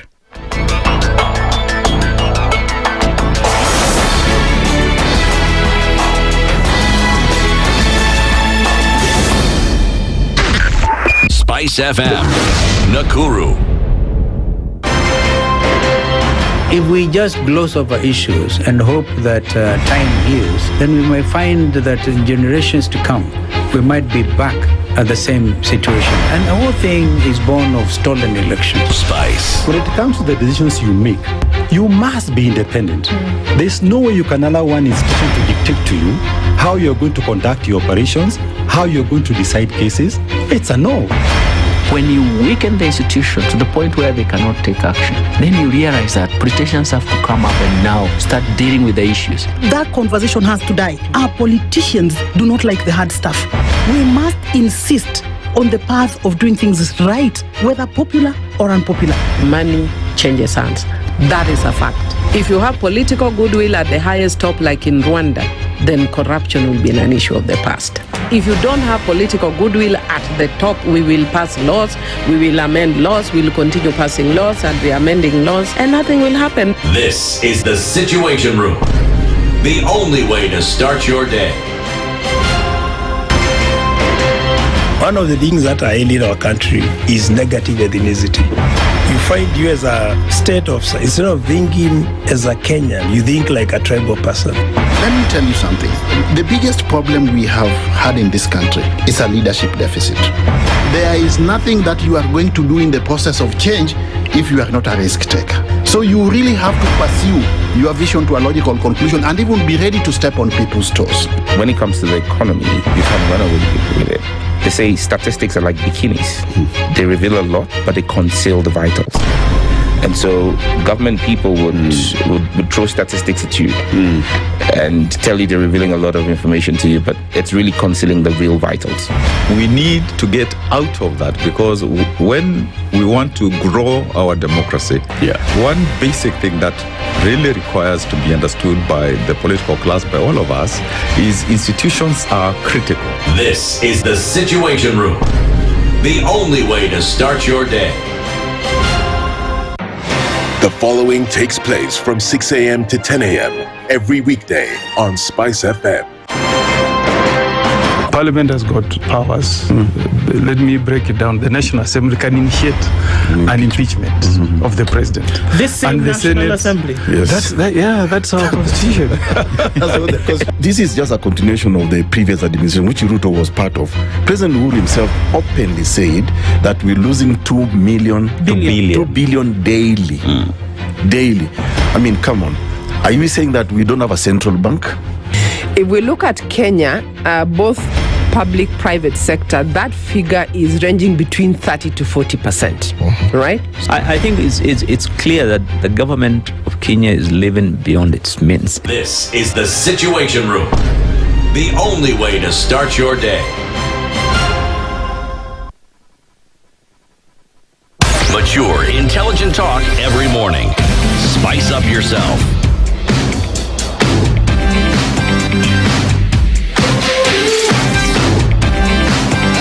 Mornings done right. 94.4 Spice FM, Nairobi. Here we are, 8 minutes after 7 o'clock on this 19th day of May, the second day of paralysis in the nation, where we are looking at nothing moving, not even words, as per how a solution can be reached to the problems that we see. We're having a conversation this morning. This is the Situation Room, and our live streams are up on YouTube, Facebook, and on X. Our audience on KTN this morning, of course, following with what's going on around the country on this particular day, but also moving certain conversations in terms of things that must be done. Many people are of the opinion that a new administration, new government is needed, and we're seeing that a lot of those conversations are pushing in that direction. One of the proponents of such is the Member of Parliament for Kitutu Masaba, Clive Gisairo, and he's in the hot seat this morning. Good morning, Mheshimiwa. Good morning. How are you? Doing great. Karibu sana. Asante. Welcome for the first time to the hot seat of the Situation Room. Sure, thank you. We've seen you. Now we'll hear you. We're going to be looking at the Linda Mwananchi push and agenda in terms of what exactly that is. And we're seeing I want to say new faces, but I also say that I prefer to say more faces pushing new agenda, and along those lines is what we'll speak today. But one of the things that we do is we go around the African continent every week. We land in a different African country and we come back with their proverbs. Well, Dennis does. If I'm lucky, I get a chocolate, but he brings you a proverb. We'd love to get your interpretation of it. So today we are in Gabon, and just a few things about Gabon. It's an oil powerhouse because they are the top 4 largest oil producers, and they also mine manganese. But one thing that stands out is that in their country, it is mandatory for everyone to go and participate in elections by voting. If you don't, hefty fines. Kenya 6-7, but anyway. But let's go to the proverb. A fool looks for dung where the cow never browsed. How would you interpret it? A fool looks for dung where the cow never browsed. A fool looks for dung where the cow never browsed. This is someone who's harvesting where he never plowed. You didn't work, but you want to profit here in the evening. Wow. Well said. Very well said. Yeah. I didn't actually think about that because I think absolutely, because I think about what people use dung for, and we can imagine it's just waste, but it's actually a vital component. Right? Yeah. And so if you go to look for that precious thing that you didn't work for, then it's very difficult for you to harvest it. Yeah. I keep saying it's fascinating how the human mind works. True. Thank you for that. So Linda Mwananchi. Yes. What is the push from where you sit as a member of parliament from as a member of parliament, for where there is a lot of expectation in terms of legislature and in terms of budget making and oversight. Now we are looking at a side that is saying we need better for Kenya. Sure. That seems to be what we hear. Where are things today? Thank you. First of all, many people became aware of the team Linda Mwananchi around this year, January, February. But Linda Mwananchi is older than that. At first, you used to refer to us as Kenya Moja. Okay. If you remember, the team referred to as Kenya Moja while Baba was still alive. That is actually the same team. Okay. And it started from the day broad-based came into being, where some of us did feel like joining and supporting the government was really not what the Kenyans expected of us. We are elected to represent the people. And this idea that there are parliamentarians who are in government and some who are not is, first of all, something that has been driven into the people's mind, which is wrong. The Mwananchi is now being forced to believe that you're either in government or not. The way the constitution of Kenya is made is actually that legislature is part of government. Government is a three-legged stool, which has executive, legislature, and judiciary. And each has its own leadership, who are technically independent of each other, and they are supposed to provide checks and balances. But now we've reached a point whereby part of parliament, which is actually the legislature, which is supposed to oversight the executive, is now claiming to be in government. And that's why we get it wrong, first of all, constitutionally. And that's why Linda Mwananchi, we are there to say, no, that is not our job. Our job is to, first of all, oversight this executive, ensure that the resources they've been given by the legislature through the budget, the implementation of activities takes place to the service of Mwananchi. So our main push is that we need to live with the by the constitution, what it says and it dictates. We cannot start now paraphrasing it and people walking around focusing more, instead of representing the people, they are now representing the executive. That's where we got it wrong, and that's why Linda Mwananchi stands up and says, we are not going to get there. Yes, majority will have their way, but we'll continue having our say. And who is the majority? To us, majority is the people. Article 1 of the Constitution gives the sovereign power to the people. The people are actually government. Ours is just two, because all of us cannot fit into that National Assembly. The Constitution says, elect this number of people, to be your voices. And if we start failing, then we fail the country. And we are saying we are not just going to follow the majority. For a very long time, it's been seen as if the Linda Mwananchi faction is out there to oppose each and every single thing that the government is doing. And while that would be the same, many ask the question then, can we take this where we'll see results? Like we're talking today about fuel, right? So we have matters to do with, we see the conversations that are happening. But is Linda Mwananchi then perhaps looking at taking these to Parliament, where we know issues to do with amendments perhaps to these levies would be tabled to see the changes that Mwananchi wants to see? You see, I do agree with you that yes, we can have these as legislative measures taken in the House. But as I've already told you, is that the way the current, and in Africa in general, even if you take it there, it will just be your say. They will still have their way, because Parliament also is a democratic house, and a vote has to be cast. A vote has to be cast, right? So, and once that vote has been cast, it's Parliament. I cannot exclude myself from it. I am part of that Parliament. You see, in 2022, we went to the election, right? 50% plus something on top did elect William, right? William is the president. I cannot say he's not the president of Kenya. So democracy is whereby the majority dictate over the minority. 51% are dictators over the 49%. That's the reality. So yes, there are elements of, but you see, some of these things are not just coming up. Let's take an example of the oil prices. Go back to the 2024, and we tell you where these problems begin. The 8% that was just being reversed a month ago, when did it come into being? 2023, I think. Yep. 2023, right? Yeah. Some of us raised it and said, you're getting yourself in some deep mess. We are one of the few countries in the world who impose VAT on fuel. And remember, VAT was not there until Uhuru's time when they brought in the first 8%. It never used to be there. And it's actually very, not very sensible to have VAT on fuel, because fuel is actually the driver of literally everything. So you cannot put VAT on it. Then in between the finance bill, while all of us were focused that the finance bill had collapsed, something got sneaked in. I raised it. In Parliament? In Parliament. You raised it?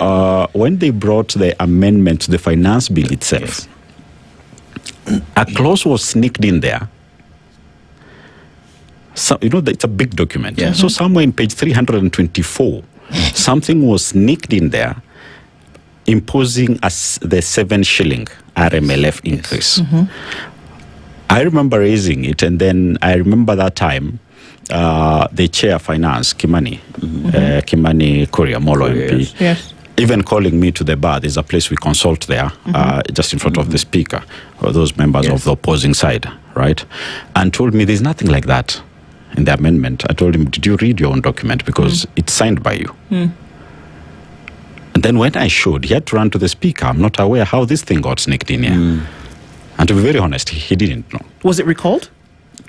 I remember the whole thing fell. Indeed. But once it fell, they went through cabinet. So the 7 shilling was still introduced through the cabinet. Because here it was even illegal to be in there. Because once you're doing the amendments, right, at the committee stage, you are amending something that was there in the original bill. So this one was never there. So what are you amending? You can't amend something that was not there. So it was something just being sneaked in. But the whole bill fell. So they went, used the cabinet, the CS at that time. That's how it was introduced. And therefore, your fuel went up by 8% on VAT, and now another 7 shillings on RMLF, which they've now securitized. Why so was even that if you illegal? From what you're saying, at that point, because here we are at a crossroads now that's affecting things today that was done years ago. 2-3 years ago. Now, what is the illegality of that 7% increase on the RMLF? It's a 7 shillings. 7 shillings, I beg your pardon. 18. To 25, which is what we're dealing with number today. Number one, these are things they even don't do public participation. Many people never even knew that it had happened. Nobody knew. Nobody knew. And some of us told them, these things will come to bite you one day. For your information, I have 19 years experience in the petroleum industry. Actually, that's the only industry I've worked. So I told them these things will bite you. So they used to use a very weak way of bringing it in. Daytime, on 14th, when they are announcing the new price for the next month. That's how these things have always been introduced. Like that time, the fuel price was to drop by 9 shilling. So that was the best time to sneak it in. So introduce the 7 shilling and announce a 2 shillings drop. Just look when the 7 shilling was introduced. That month, what happened? You were announced to that the fuel had dropped by 2 shillings. But essentially, the fuel was to drop by 9 shillings. So you as Kenyans were happy that the fuel, the way the media, you guys put it here, fuel goes down by 2 shillings, right? But actually, fuel was to go down by 9 shillings. So a permanent figure now had been introduced into the formula. But now the question is that when you look at this 7 shillings that everybody pays, every time you purchase fuel, you pay the 7 shillings. We are told that it goes towards road maintenance. That's what we are told. Now, if this can be sneaked in, if it was sneaked in, rather it shouldn't have been sneaked in if it was going to be an overt operation in terms of something like the road maintenance levy. You see what I'm saying? Yes. Where does the money then go? If it had to be sneaked in, where does this 7 shillings go? Does it actually go towards the Don't forget fund? that RMLF is not 7 shillings. No, that's what I'm saying. It's 25. It's 25 shillings. So it was 18 shillings. We're adding 7 shillings on top. Now today, RMLF is 25 shillings on every litre of fuel that you buy. The cost of that 25 bob goes towards the reason RMLF. some of us brought it up were like, first of all, in every litre that you buy, over 40% of it is taxes and levies. Yes. That's quite heavy. It is. That's quite heavy. And once you do that, that affects even the power. Remember, Kenya Power, cost of power, a good percentage of it is through Agreco, which is diesel powered. So even this month, the tokens you are getting for your 1,000 shillings is not what you'll be getting from this month. So we've always said that you cannot be putting these things in petroleum, because once you put it in petroleum, the ripple effect is across all sectors. Why don't we look for other tax raising measures? And secondly, do we really need to look for tax revenue raising measures in a country where people are overburdened? Right? So yes, you are saying this is going to road maintenance and all that. Where I come from, right, I'm not seeing any road. We're still using, the percentage of tarmac roads in my constituency is nothing to talk about. And I'm not seeing any new project going on. And most roads that you hear being commissioned nowadays, all of them, some are not contracted, some are not in the budget, including the Rironimau Summit. It is things that we are saying, to keep the people excited. Mwananchi to say we were given a project. You cannot be given a project from the rooftop of a car. That's not how governments run. It's only in Kenya. And then once they come to parliament, you find that the budget is already exhausted. That's why most of the projects in Kenya today, look at all the roads that were commissioned between 2017, 2018, 2019 nationally. Most of them are stalled. I mean, you've talked about a leadership structure where, like members of parliament today, it's a donated responsibility to represent Wananchi, right? The president is there who's voted for by the majority, but then again assumes power and is actually supposed to lead the entire country and listen to what people are saying. Where you sit as Linda Wananchi, you engage with Wananchi, as the name suggests, and you Linda them, you meet with them every single day.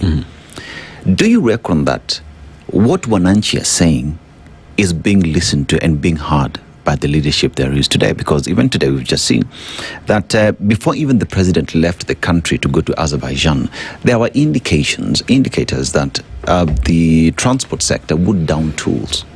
But the president left. Are Kenyans being listened to? William has intelligence. He gets all the intelligence about what happens, what's going to happen. He's very much aware. William's travel was not that he was going to handle a very urgent matter. After all, I say he was going to go and, promote and market affordable housing, right? I thought it was meant for our low-income earner, Mwananchi. Why are you taking that idea to Azerbaijan? You're not going to look for funding because the housing levy, the collection, they are unable to absorb it. They are unable to absorb it. So you're not short of funds. Right? The money is there. The money is there. It's in excess. To a point now, because they cannot absorb it fast enough, we even pushed that we have that money, do hostels for TVETs. So if you go around Kenya today, including the TVET in my constituency, there is a hostel project going on, courtesy of the housing levy, because they can't absorb that money. We are having secondary schools now receiving money to do classrooms and dining halls and dormitories, right? He has commissioned a few already in schools because they can't absorb the money. So I don't know what he's going to tell people in Azerbaijan about housing. And after all, you guys have paid housing levy now this is the fourth year. Any project you've seen being commissioned? A single one that you can name? The one here, the one from Okoh is not Bomayango. Well, kindly, let's also be telling Mwananchi what it is. That is a project that started under Uhuru's time. Yes, it did. Yes. Under one of the big four agenda. Yeah, correct. Yes. I remember we've been having the affordable housing for quite a while. So when William took over, He did launch Homa Bay 3 months after taking office. So that was not. So if you look at the design of the buildings in Homa Bay and Mukuru, they are the same. Okay. They don't resemble the Bomayangu one. So can you give me one? Because it's 4 years. I think when you're properly funded, that project can be done within less than 4 years? Yes. Yeah. Well, this is interesting because yesterday the Deputy Speaker of the National Assembly, Gladys Boschole, said this is not the President's responsibility, especially now from some of the things that are going on. You might want to say that can be applied to other conversations, but in this space where we've come from, that there are things that Wananchi are crying for and are saying this must change, and the shift that you've spoken of, Clive. And then going to the fuel issue that we're speaking about today, that the country, again, is in day 2 of a standstill. Yes. She said, this is not the President's fault. It's not his problem. This falls squarely at the foot of Parliament. In this case, the National Assembly. Which is the deputy leader, right? True. But quite interesting. But that you have a responsibility to go sit there and figure this thing out. So that means that there is a solution. But we're not being pointed to the solution. What is the solution to this? Many have said, you've just talked about where all this money goes in terms of these levies. If we're talking about the landed cost of fuel being 117 shillings, that's the truth. 117 shillings is the landed cost of fuel.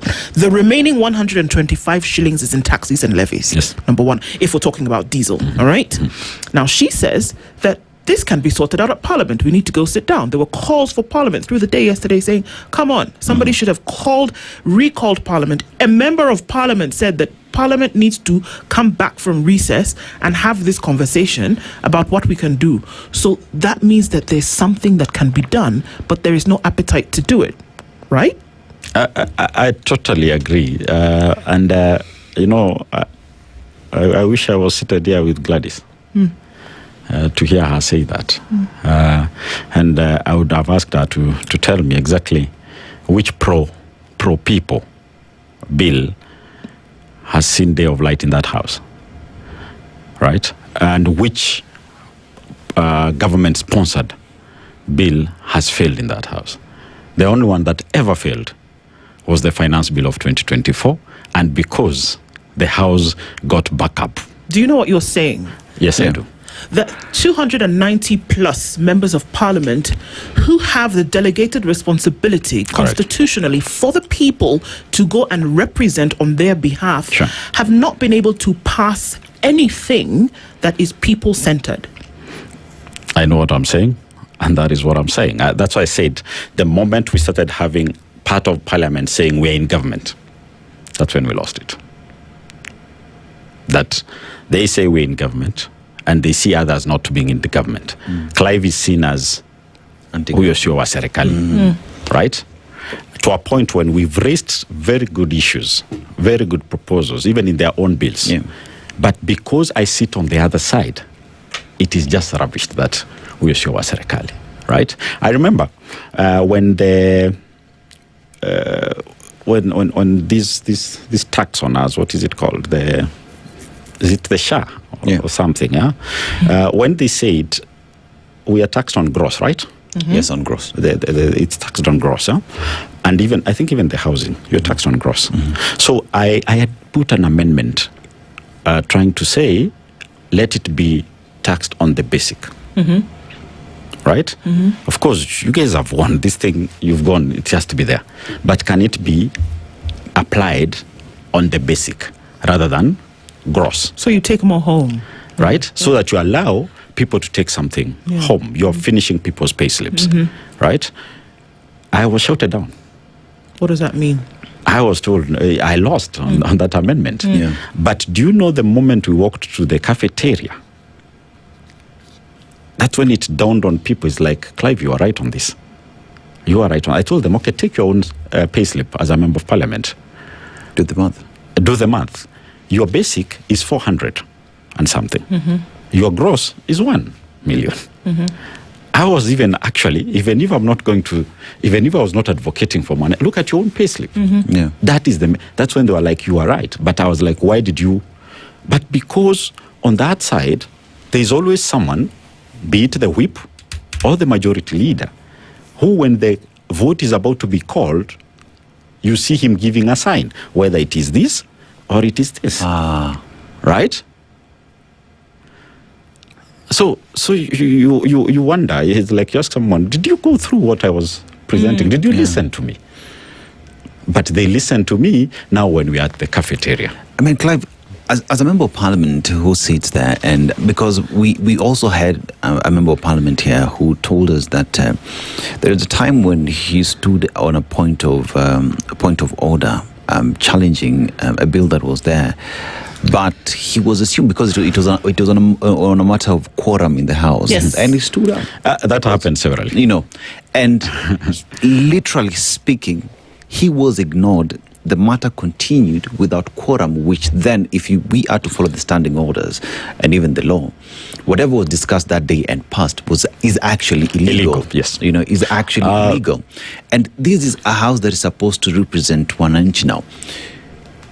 The speaker and the leadership of the house, the leader of majority, why push on agenda that clearly flouts the law? Is Parliament captured? Or is it that Parliament has just ceded power, the leadership of Parliament? I don't know how to put it. I don't want to use my colleague Kibagendi used those words, and he got suspended out of the house. But I think by saying that, I've answered you. Okay. We know what you think. So we're looking at, I mean, whichever way you choose to look at it, however thin you slice it, it is very clear that there's something going on that obviously is not pro-people. A lot is going on that's not pro-people. Let's say a lot, not something. Okay. A lot. And some of us are quite uncomfortable. And when you see some of us passionately behind Linda Wananchi, is because, we do feel that really we are not doing the right thing. And we are not doing what we're supposed to do as a house to represent the people. Because it pains some of us. Because we come from the constituencies where young people have graduated, they don't have jobs. We are dealing with the number of calls you get because family members are sick, and they reach the hospital and they're told, no, this one you have to pay cash. In the village, when you tell someone to pay 5,000, that's a mountain to climb. All that ends up in our desk. Yet we'll hear someone saying, no, SHA and SHIFA are really working very well. They go cherry pick some few examples who may have even never been sick anywhere to give testimonies, right?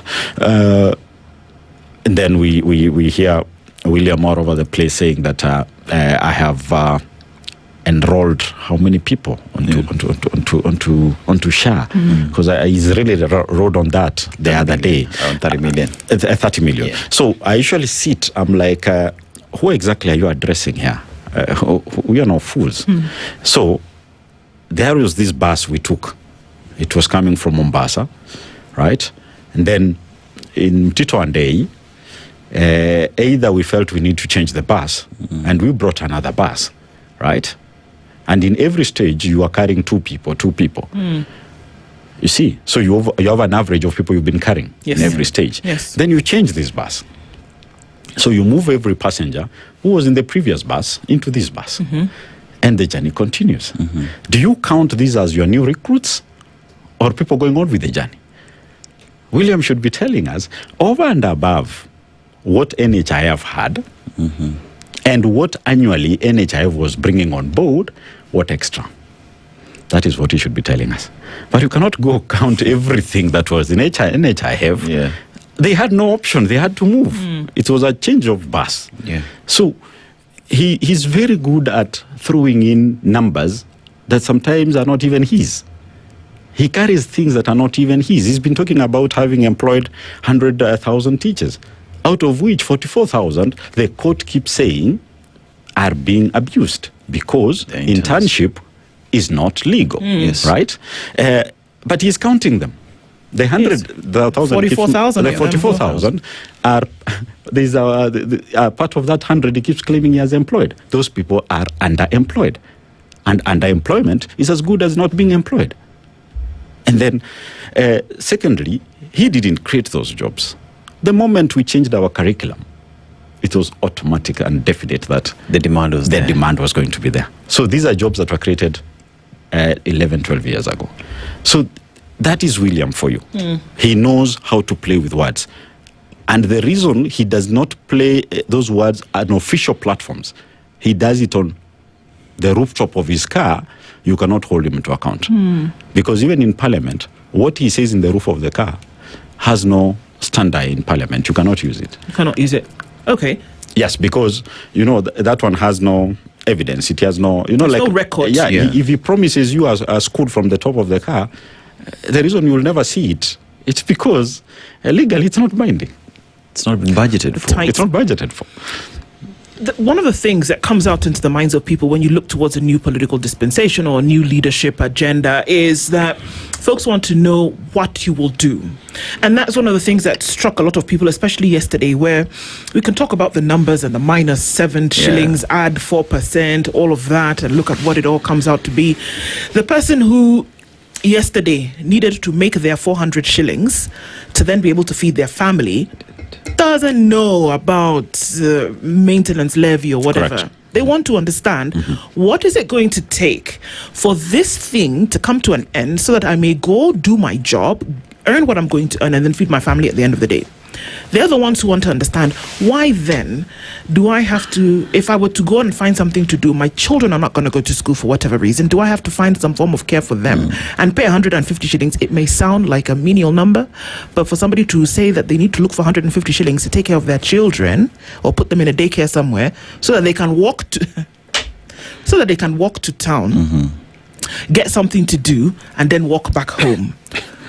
These are the realities that we are dealing with today, and people are saying, okay, well, that's great, but what is the solution to this? Is it waiting for an election?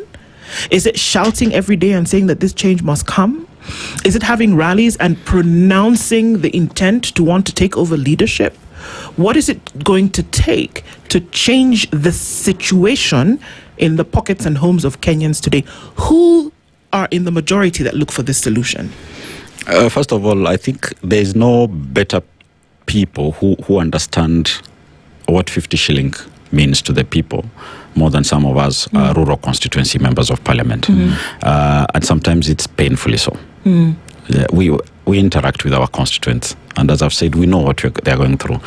Now, in Kenya, is the taxes and levies really the problem? For me, that is not the problem. It becomes a problem when we cannot account properly and prudently for the taxes we've taken from wananchi. If you tax Kenyans and they're able to walk to hospital and get treated, if you tax Kenyans and the roads don't have potholes, if you tax Kenyans and public education sector has quality, right, and properly funded, and you're comfortable that your child can go to class and get education because your taxes are working, then Kenyans will be willing to pay taxes. The problem today is the taxes are seen in a few people. You've seen people carrying cash. Why are you carrying cash in today's time with the M-Pesa, with the mobile money and all that? You can swipe your card and anything. Why are we walking around to be seen a bag full of cash and led by the presidency itself? That he's promising, I'll give you this money, and then instead of transferring the money to whatever agency has promised, someone is sent to some place and carries cash. It's to go into people's mind that I have the money, right? And those are our taxes. So what we are saying as Linda Mwananchi is this: there are those taxes that can be brought down. Let them be brought down. And for the ones that cannot be brought down, because for government to run, taxes have to be paid, irrespective of where you live. Can we see what those taxes are actually doing? Are they helping the common Mwananchi? Because we are talking about the public sector. For the person who is able, they rarely attend to use the public sector. They take their kids to private schools, they go to private hospitals and all that, right? We are talking about the public sector. are we able to have this money reflect in the public hospitals? Is there medicine? Why do I go get the doctor checks on me and then SHA pays out that? But when it reaches to the medication, SHA says, the doctor, the hospital says you have to go and buy the medication. Then why did I go to the hospital? The reason of going to hospital is to get Medicare. Medicare is medication. Yeah. If you remove medication, just the doctor told me you are sick of malaria, but doesn't give me the medicine, I go home with the same problem I came with. Actually worse off, because I now know the disease that I have may take me out anytime. Yeah. You see, I go home with more depression. So what we're saying is, if we take over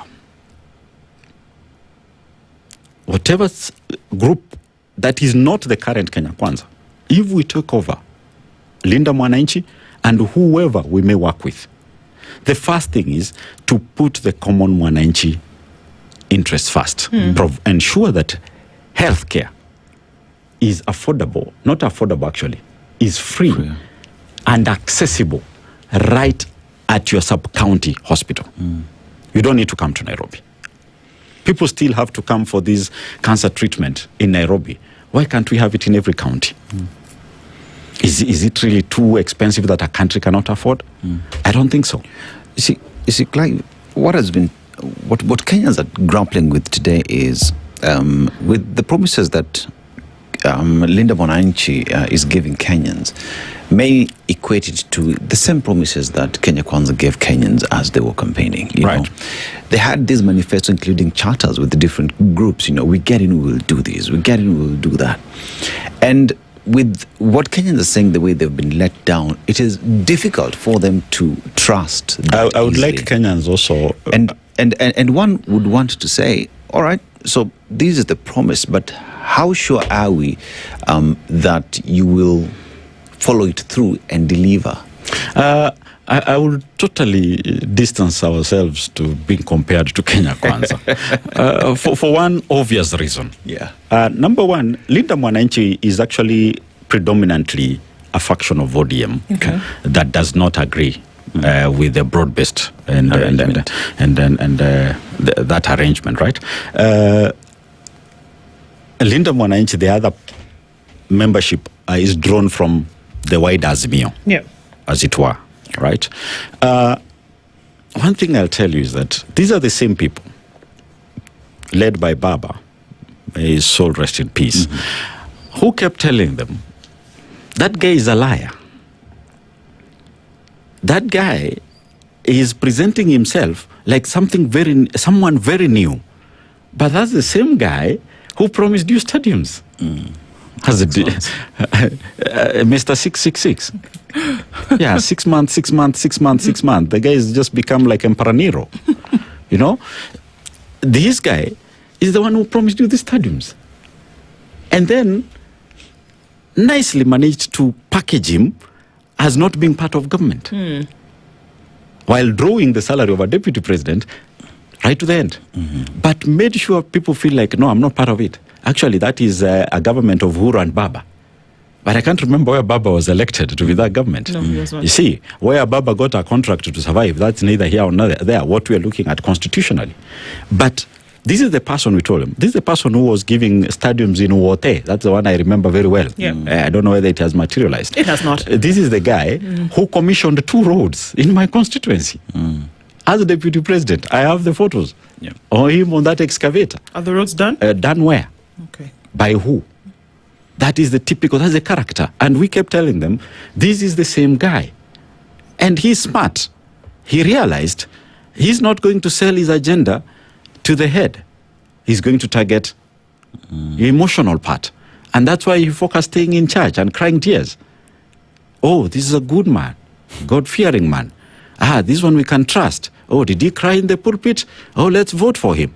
And we're like, no, you're being conned. It's now dawning on us.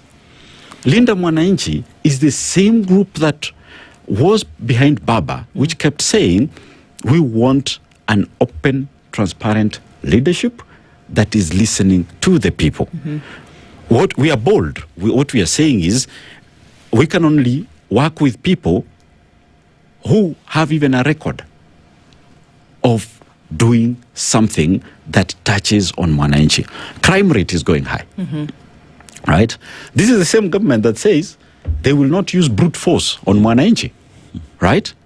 Yesterday, Derek, a student of Sigalagala, was shot dead right in the head. A young man, 22 years, second year, Polish student doing engineering, who was part-timing as a tuk-tuk rider, was killed. For what? You saw a young man in Nairobi yesterday, Kiplimo. He's being arrested in the streets of Nairobi. He was even shouting in his mother tongue, Kalenjin. Arap Ruto, what have I done to you? You see? But this is the person who said, those are things of the past. The past will not happen anymore. It will never happen again. Do you feel that members of parliament, and I know we can use different words, but do you feel that members of parliament who are actually the engine of making sure that things happen in the country are helpless if you say that in this term, not one pro-people bill has passed, according to what you've said, but that we have had government forwarded bills that have actually gone through, or rather that they have not failed? Do you feel then that Parliament is helpless? Because the fundamental role is to represent the people's interests in all that you do. Whether you're making the budget, whether you're making the law, whether you're oversighting, the fundamental agenda is to protect the people. Now, if that is not happening, there's a reason why it's not happening. And what's to say that that reason will not show its ugly head again when another person is given an opportunity? I think now Kenyans are woke. And I would like to say that very confidently. I'm looking at the youths of this country. And has Parliament let down Kenyans? Sadly. Monumentally. Yes, even me. And I take collective responsibility because it's a house and it's about the vote. As a house, yes, we have let down the Kenyan people. That one I will say in broad daylight, and I will repeat. We've really not done enough to help the common mwananchi, right? Are we expecting a radical shift? If the young people whom I believe and trust will wake up and go and vote, not just for the presidency. And I would like to tell the young people that don't focus just on the presidency. Do not go voting a political party. That is where we've gotten it wrong. That we go, do you know there are some county assemblies that do not have an opposition side or minority side? That you go somewhere, you find from top to bottom, it's a party. At that point, you compromise the element of checks and balances. I would like to ask the young people, wake up and go and vote. First of all, register to vote if you've not. Because if you're not voting, and if you're not registering to vote, you're actually part of the problem. Let us go there, vote for individuals. If it is Clive, listen to him, see if it's someone you can trust, and vote for Clive.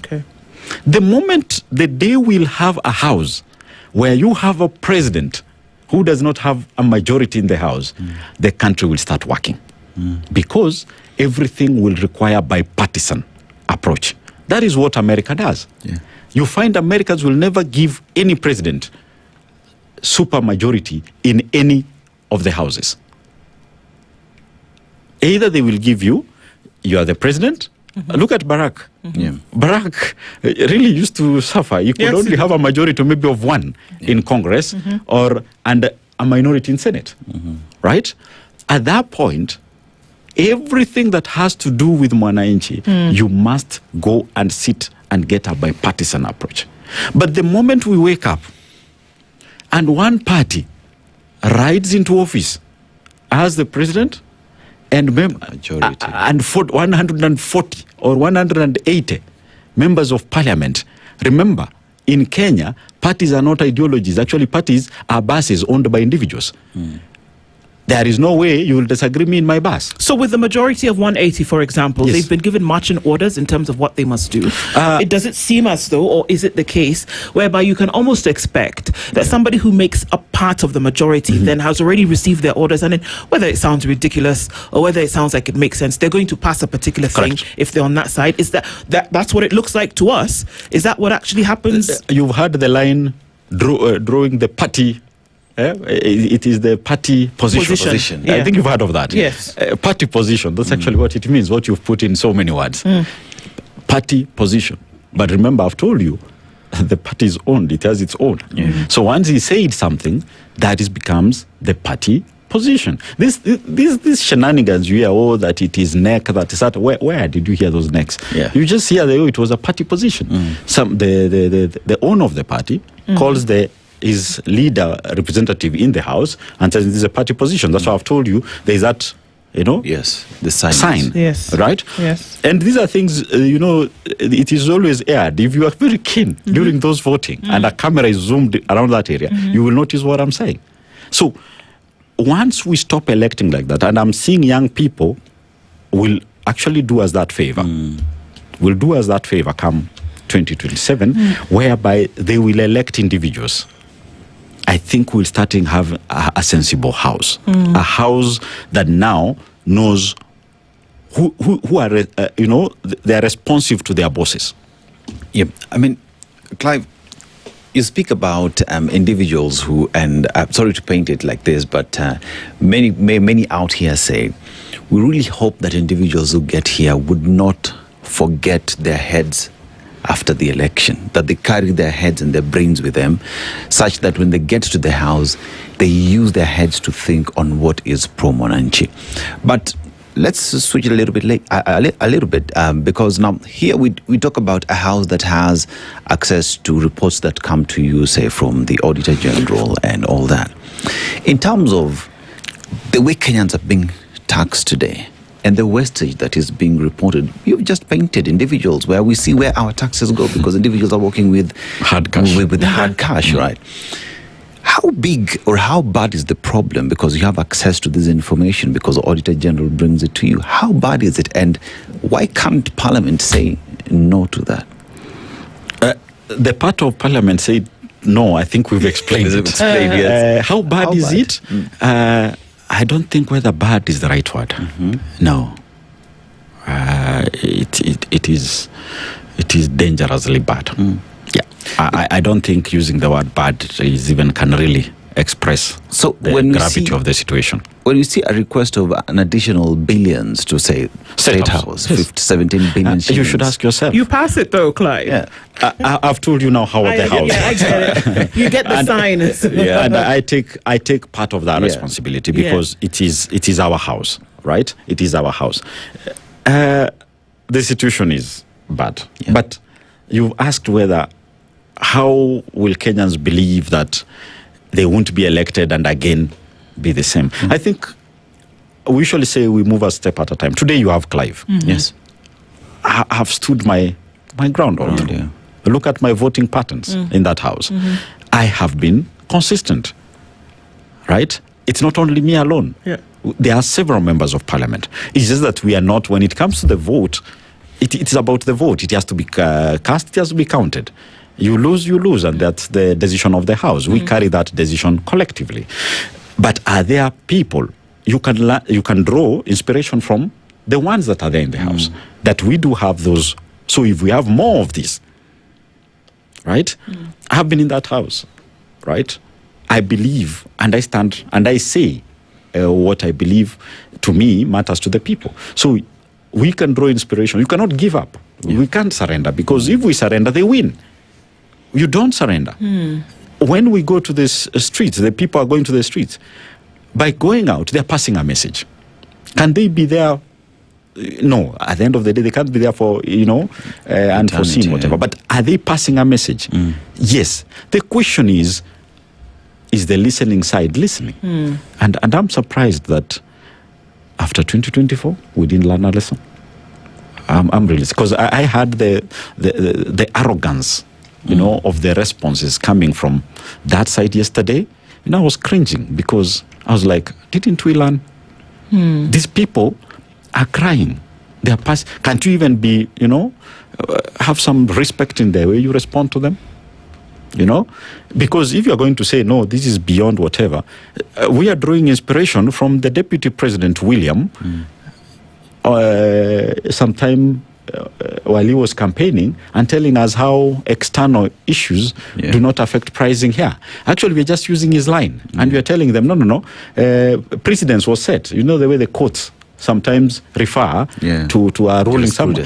We are actually doing that. We are just using his words and telling them, hey, Prophet, this is what you said and these were your words. We are not accusing you falsely. No, we are using what you taught us. You are our professor. We learned from you. We are referencing your notes.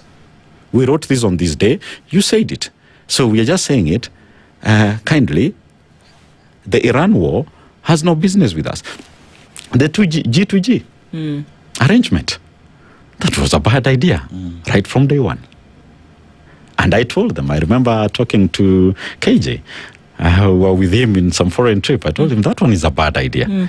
That one is a bad idea. I would advise you don't go that route because the day it will bite you nicely. And it's already doing that? It is doing that. There's another issue here that many people are not seeing, the long con that's working. KPC gets listed, right? A company called Gulf Energy is given contracts for what do you call that thing in Turkana? Tallow. Right? And then you guys are not seeing what's happening.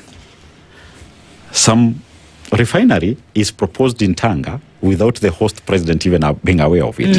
That was a decoy.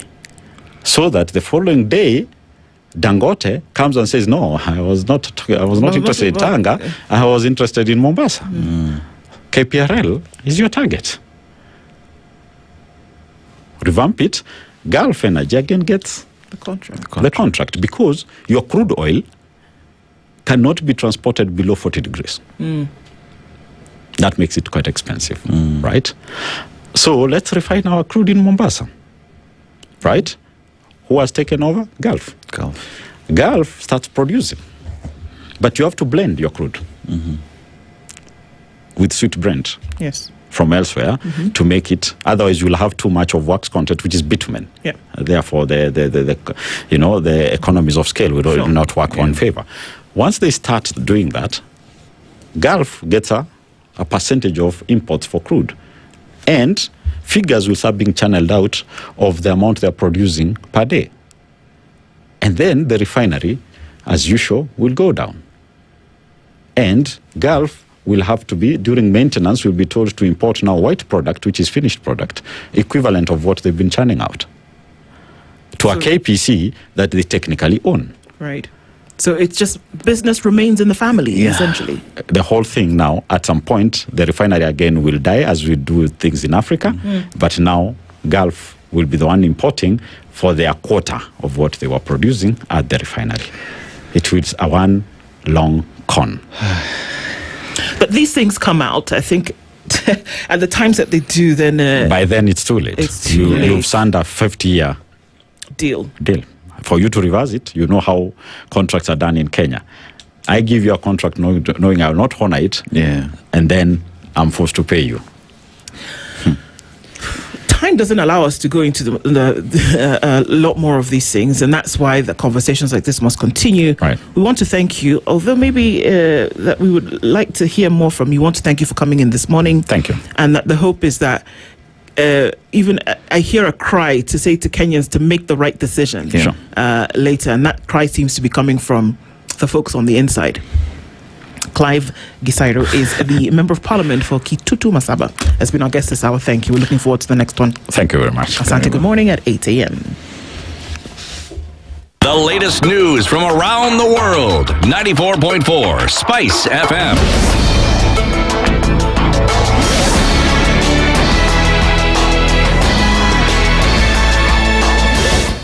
Good morning. This is the news. I'm Sheila Tembor. Commuters across the country are experiencing a second day of transport disruption after Matatu operators maintain their nationwide strike over rising fuel prices. Hundreds of passengers remain stranded at bus stops and termini as public service vehicles stay off the roads, disrupting travel and business activities. The disruption affected major routes including Thika, Langata and Mombasa roads, where passengers waited for Matatus that failed to operate. Along Thika Road, only a few private vehicles were seen as public transport remained absent. A similar situation was witnessed along Gong Road, with many residents forced to work after no matatus were seen operating by 5:30 a.m. Transport stakeholders say the government's proposed fuel price interventions are inadequate and have vowed to continue the strike until more substantial measures are introduced. Talk held yesterday at Transcom House ended without an agreement after matatu operators rejected a proposal to reduce diesel prices by 10 shillings, insisting on a larger reduction before calling off the strike. The Transport Sector Alliance later confirmed that the industrial action will continue into Tuesday following nationwide disruption of transport services yesterday. We are urging all our commuters kindly to bear with us. We are fighting for them because we don't want to increase the price. The price has been very high. We are saying that, we want to state that the strike is on and it is proceed until we have a better negotiation with the government. Deputy President Kithure Kindiki has defended the government against criticism over rising fuel prices, saying the increases are being driven by global factors. Speaking during a consultative meeting with grassroots leaders in Tharaka Nithi County, Kindiki said fuel prices have gone up worldwide, including in oil-producing countries, and Kenya is not the only nation affected. Kwa hivyo sio uzalendo kwa kiongozi wowote wa siasa kwa kujitafutia nafasi ya siasa kuchochea wananchi wa taifa la Kenya ati wakifanya maandamano bei ya petroli itashuka. Haiwezi shuka. Maandamano haiwezi shukisha bei. Nini itashukisha bei ya petroli? Nimesema kwanza tumeanza kupunguza ushuru, na ikishindikana tutapunguza hata zaidi. There's no problem. Sababu lazima tuhifadhi nchi yetu, na mwananchi ambaye tunataka kufanyia maendeleo lazima awe hai na awe anajimudu, ndio tufanye maendeleo ambayo nimetaja ya barabara na stima. The Deputy President said the government has already taken measures to cushion Kenyans, including reducing VAT on fuel from 16% to 8%. The DCI has launched investigations into the torching of a Mazda CX-5 along Thika Road during yesterday's protest. The vehicle was set ablaze in Githurai as demonstrations intensified during a nationwide transport strike over rising fuel prices. In a statement, the DCI said detectives are analyzing viral video footage believed to contain images of key suspects linked to the incident. Videos shared online showed the vehicle engulfed in flames as protests disrupted transport and traffic along sections of Thika Road. The DCI said the incident endangered lives and caused significant property damage, adding that investigations are ongoing to identify and arrest those involved. And the Kenya Met Department says rainfall will continue from today through to next Monday in several parts of the country. Affected areas include Nairobi, Kiambu, Murang'a, Njeri, Nakuru, Narok, Kericho, Bomet, Kisumu, Siaya, Homa Bay, Kakamega, Bungoma, Mombasa, Kilifi, Kwale, Kitui, Machakos, Makueni, Garissa and Mandera. The department says most areas will experience sunny mornings followed by afternoon and evening showers over the coming days. In Garissa, Wajir and Mandera, conditions are expected to remain sunny during the day and cloudy at night, with occasional morning showers in a few areas. And that's the news. I'm Sheila Tembor.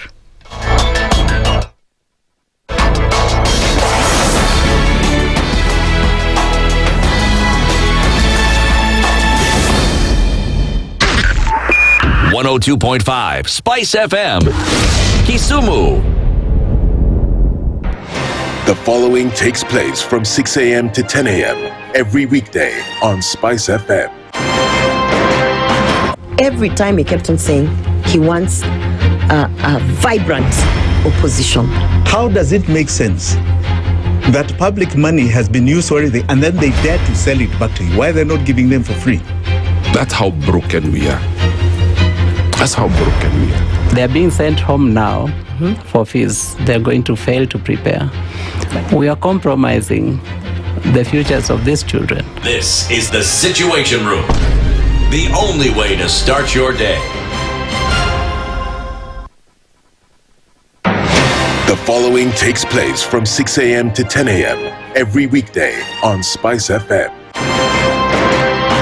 I am also a publicly elected official. Okay. My salary is paid by your taxes. Yes. So if you need me to answer questions, we will not run away from you. Asante We will sana. always be here. The government itself is engaging in corrupt practices.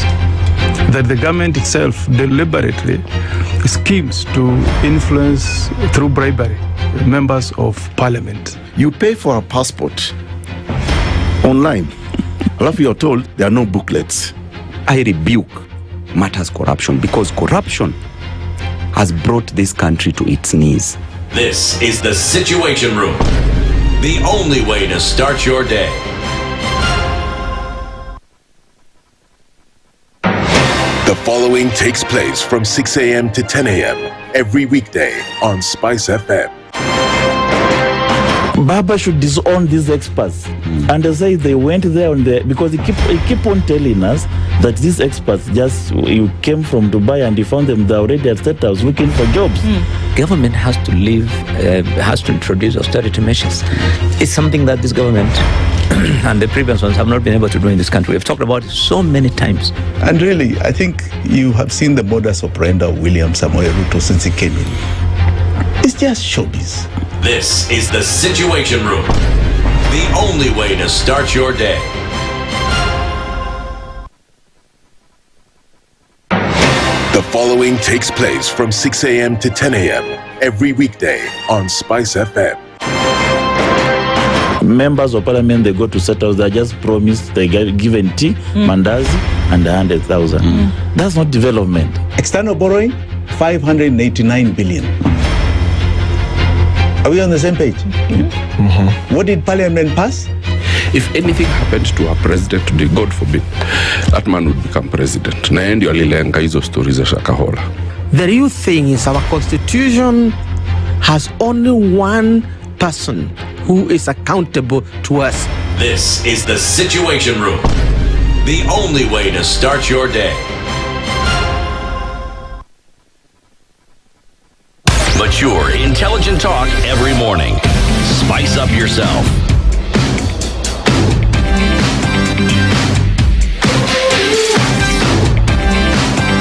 Mornings done right. 94.4 Spice FM, Nairobi. Tuning in and continuing our conversations 8 minutes after 8 o'clock, and this is the Situation Room on this Tuesday morning. And it's another day when there's a paralysis in the streets and folks are not able to get where they need to go, do what they need to do. And this is directly because of the high fuel prices. I mean, we can call it something else, but that's exactly what the reason is. So today, off the roads again, and we're having a conversation about what the problem is and how it needs to be solved. In the hot seats of the Situation Room at this time, Kevin Mubadi is the chair of the Border Association of Kenya, and he's in the hot seat with us this morning. Good morning, Kevin. Good morning. Karibu sana. Asante. Also, Joseph Karanja is the chairman of the Kenya Independent Petroleum Distributors Association, KIPEDA, also here with us this morning. Good morning. Good morning to you. Welcome, gentlemen. Thank you for being with us today. We're going to be looking into some of these things. We're at fever pitch now and things don't look really good. There is no consensus in terms of how this can be sorted out. So when it will be, we're going to get insights this morning. But before we do, Dennis is going to welcome you with today's proverb. Let's get into the mode of conversation. Yes. He'll tell you where it's from. We'd love to get what you think about it. So today we are in Gabon, a country that is considered to be the lung of the continent or the world pretty much because of the forest cover that they do have in the country. Also in terms of nuclear energy that the world now is rushing towards, right? They have a natural nuclear reactor that is just given to them by God. Exploration is going towards tapping that and having that into their grid system.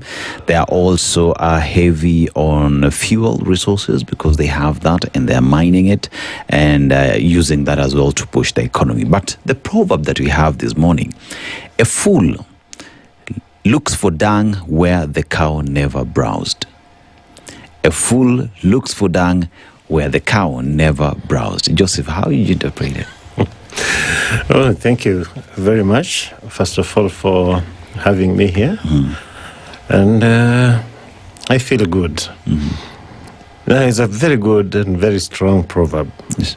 because that is exactly maybe where we are. Because when you expect something which you never worked for, or is not supposed to be there, you can't find it. Yeah. So when you are looking for a smooth life in Kenya, flowing production, and you never planned for it, you never invested in it, then I think you are living in a lie. You're living a lie. Yes. Kevin, how would you interpret it? I think it shows that someone who looks for things where it isn't. Maybe there's nothing there, but you are pretending to look for it, believing that you can find it, and yet it is not there. You know that it's not there, but you are trying to pretend to find it. Yeah. Well said, well interpreted.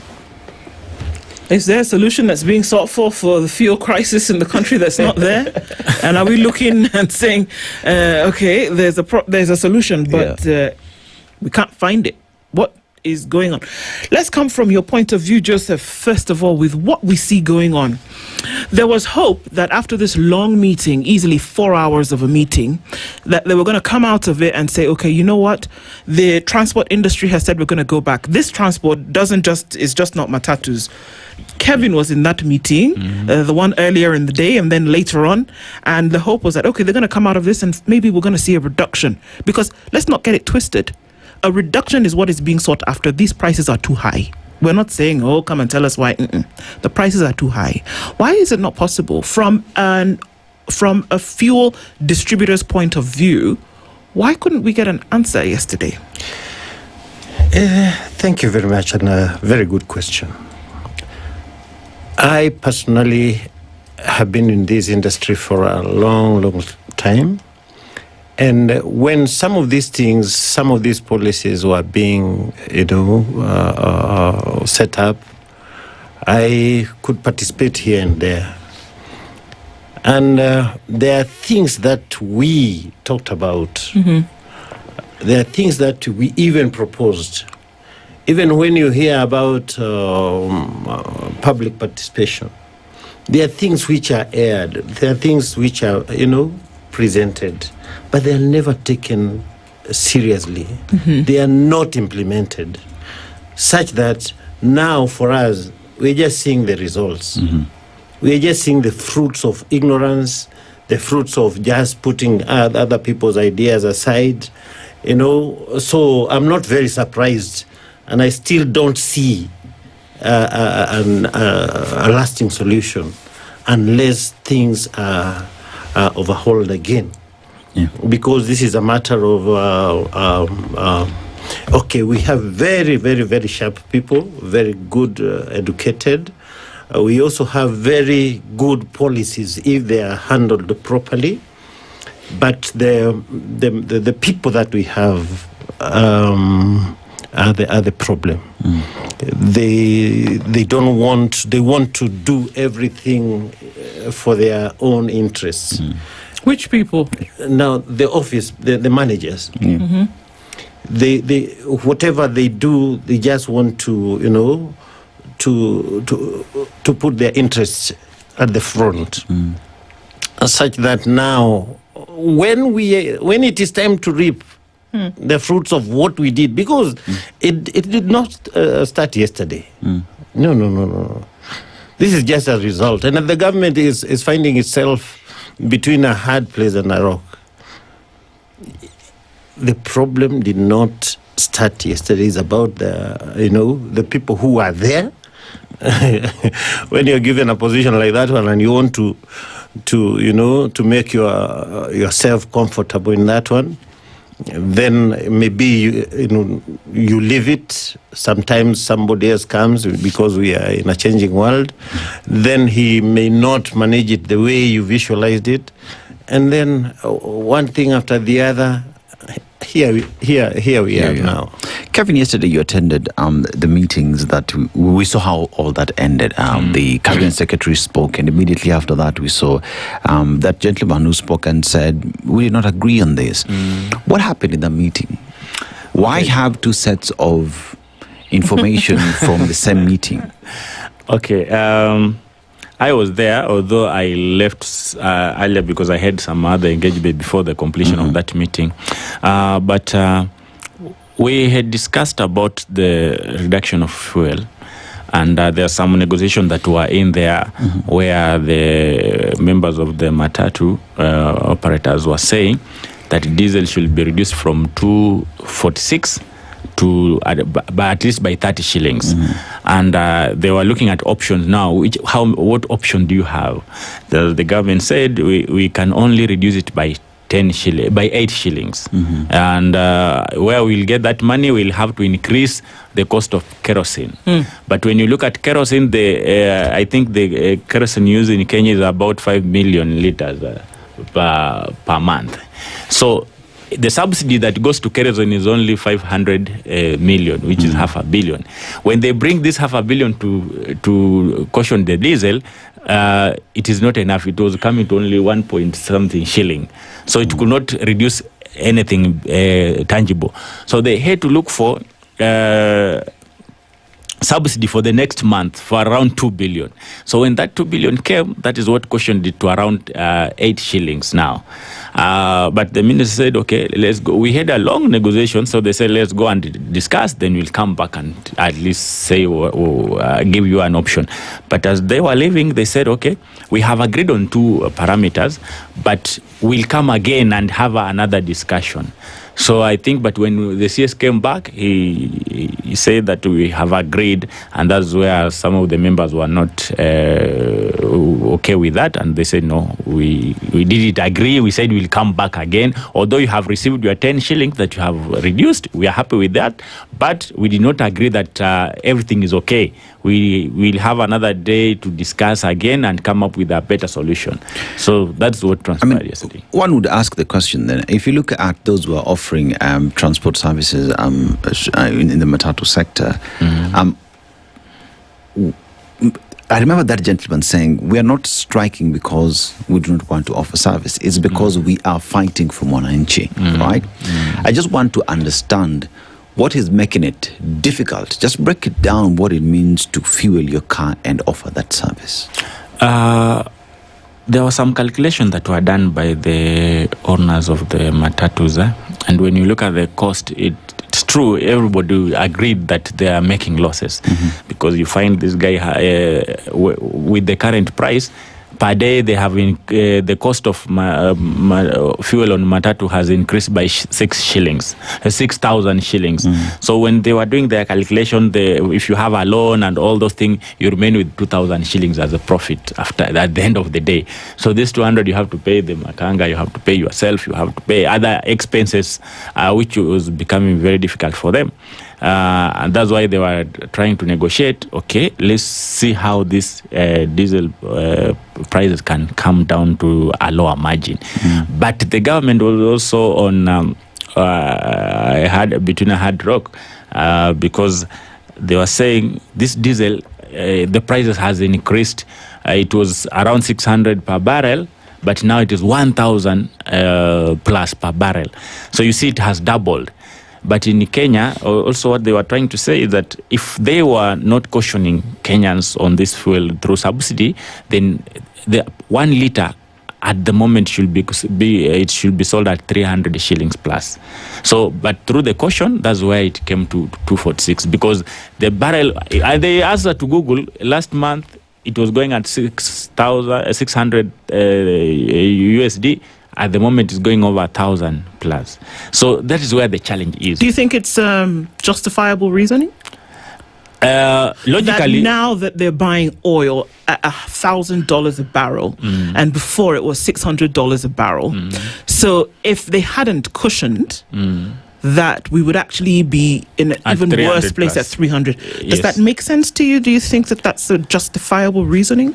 Logically, with the open-minded, it makes sense. Okay. But when we look at the government now as a father, then sometimes it might not make sense to some people, because people want more from the government, want government to caution them.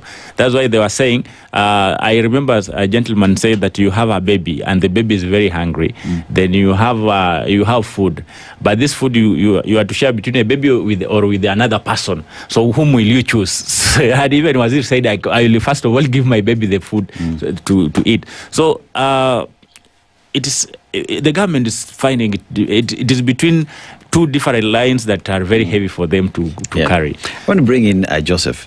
As Kipeda, as individuals who distribute petroleum in the country, I want to look at the taxes and how easy is it for you to do your business. Are taxes high for you to run your business? Is it the reason why today we see the cost of fuel over the roof? Precisely. It is about government taxes and levies, which goes up to about 58% of the cost, of the price. Yeah.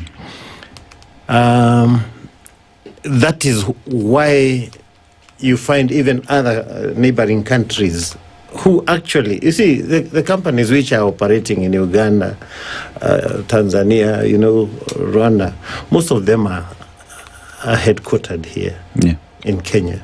They are the people who import the product. And then they decide, no, with Kenyan taxes, it's too much. Let us sell it to the neighbors, such that now the product that is in Uganda is the same product here. But then now to export, to sell the product to the neighbors, now they don't incur those taxes like Kenya.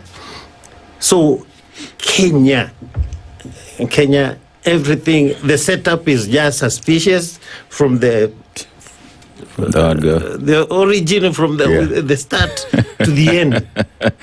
So Joseph, I would be right. They're the same people. The MD here is the one who will decide what will be sold in Uganda. It is the same product. It came with the same ship. If I import maybe 1,000 liters, then I'll decide out of these 1,000 liters, I will sell 600 liters in Uganda. Then I remain with 400 liters. There is even a whole section in the system, KPC, which whose work is to now send this amount of product to Uganda. No, I won't sell mine here. Let it just go. So they are the same people. Yeah. We are dealing with the same people. So Joseph, I would also be right to say, or to assume, let me assume, because I'm not a professional in that space, that we all agree today. You are asked to Google, you Googled, and it's fact that it went up from 600 to 1,000, right? We agree cost of crude has gone up.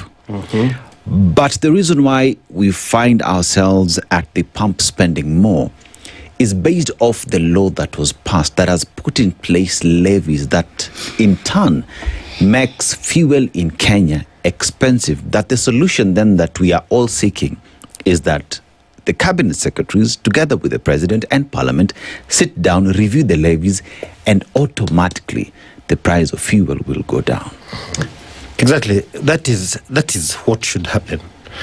But now the guys, for me, today I'll just talk about the people in the offices, because they are supposed to be thinking, thinking. I'm concerned about who these people are that the office bearers. Which office are we talking about here? Ministry? Like now, yesterday. The president? When they, after the meeting. Yeah. How do you describe or interpret? You've just finished a meeting, and then somebody there and there decides to talk lies. You see, mpaka watu wadogo, they are forced to stand there na kusema si hivyo tumeuzungumza mkubwa. Now hii ni aibu. Okay. Na kama anaweza kufanya aibu in front of people, what about when he's locked in his office? In his office. All these systems, the setup, they're suspicious. They are bad. In fact, what is happening in Kenya is not even about logic. I mean, vitu ambazo mnaweza sit down and talk. Is we sit down and start discussing. And before we even start discussing, I'm already suspecting you. I want to go back to this cost because it is indicative of then what is going to happen. So there are two sides who are talking about the fact that one thing that everybody has agreed on is that the price is high. Yes. Right? Coming from the Ministry of Energy and Petroleum, the price is high. It is. Coming from the folks who have to buy it, it is high. The end user, then for whom a lot of this responsibility is dumped, also agrees that the price is high. But let's look at the details, shall we? How much is a barrel of crude today selling for, Kevin? It is a slightly above $1,000. Not possible. Divide that by 10. That is 100. Yes. A barrel of crude today, if it goes really high, is $112. $112. Yeah. It moved maybe $3 in the last 3 weeks. Even with the issues around the Strait of Hormuz, the selling rate of a barrel of oil today is $112. And that's come with the intervention of the United States here and there and said, okay, let's move things around a little bit because then they had to then cushion the cost. But it's $112. It has shifted $3 in the last 3 weeks. So can that really be used as an excuse as to why the price has shifted specifically in Kenya, around the world? Or are we looking at a scarcity of the product because the channel for movement then has been compromised? So when we make an argument, what are we making that argument based off of? Now, if you because this thing is affecting the whole world. Yeah. Now, unless Kenya has a side, issue which they want to settle with some money, and they now have a window to get some more money, then we should not be experiencing this. Yeah.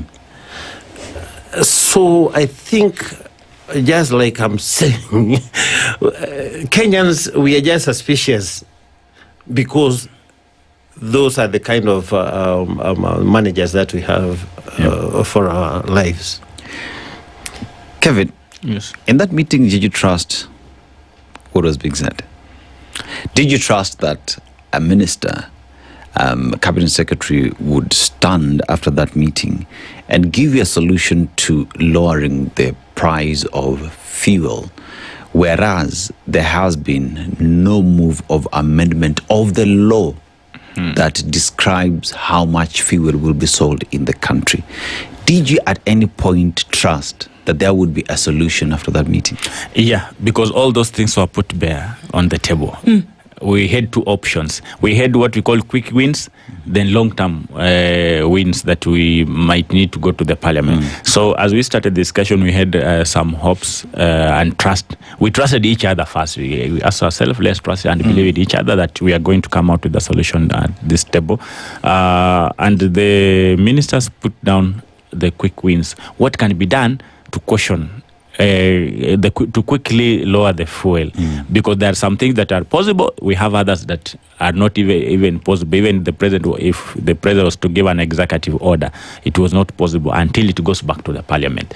So whatever that was possible was to get the subsidy money from the next month's subsidy to this month, so that they caution. That is quick wins. That was then a quick win. In your assessment, that was a quick win. Yes, to wait until June 14th. No, not until June 14th to get a subsidy as per yesterday, the 10 shillings that they brought. Yeah, that was a quick win because they had to get some money from the subsidy of next month to this month. The month that was supposed to subsidize the fuel for next month, it was brought back to this month, at least to get the 10 shillings. Then the long term was now to get the parliament to amend some act to ensure that now if they can remove some taxes for fuel to come down. Yeah, but we were looking at what can be done now so that the people of Kenya can enjoy lower fuel cost. And you didn't find anything? We only found 10 shillings from all that thing. Okay, so the 10 shillings was not going to make it, obviously, because what that did is that then it reduced diesel. Yes. So petrol prices were going to remain the same. Yeah.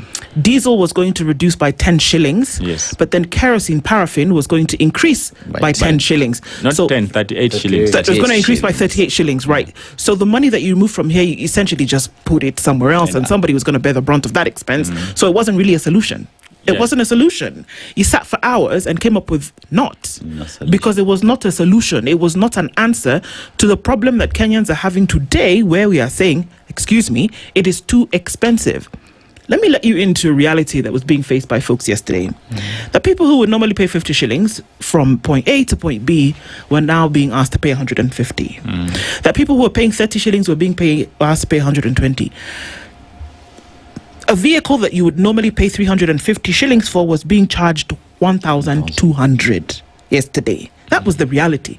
So people were saying, and this is now maybe when we start to sink into what Joseph is saying, that the people who are managing this process are bungling the process at the same time. Because in what reality will you allow your people spend 3 times the transport cost in a system that's not even a transport system in the first place, in a public transport system in the first place, and see that that's okay, and come back and tell people, well, we're stuck between a rock and a hard place? Okay, but there could be something else. That these problems, Joseph is saying, did not start with this month's IPRA announcement. These are things that have been long in the running.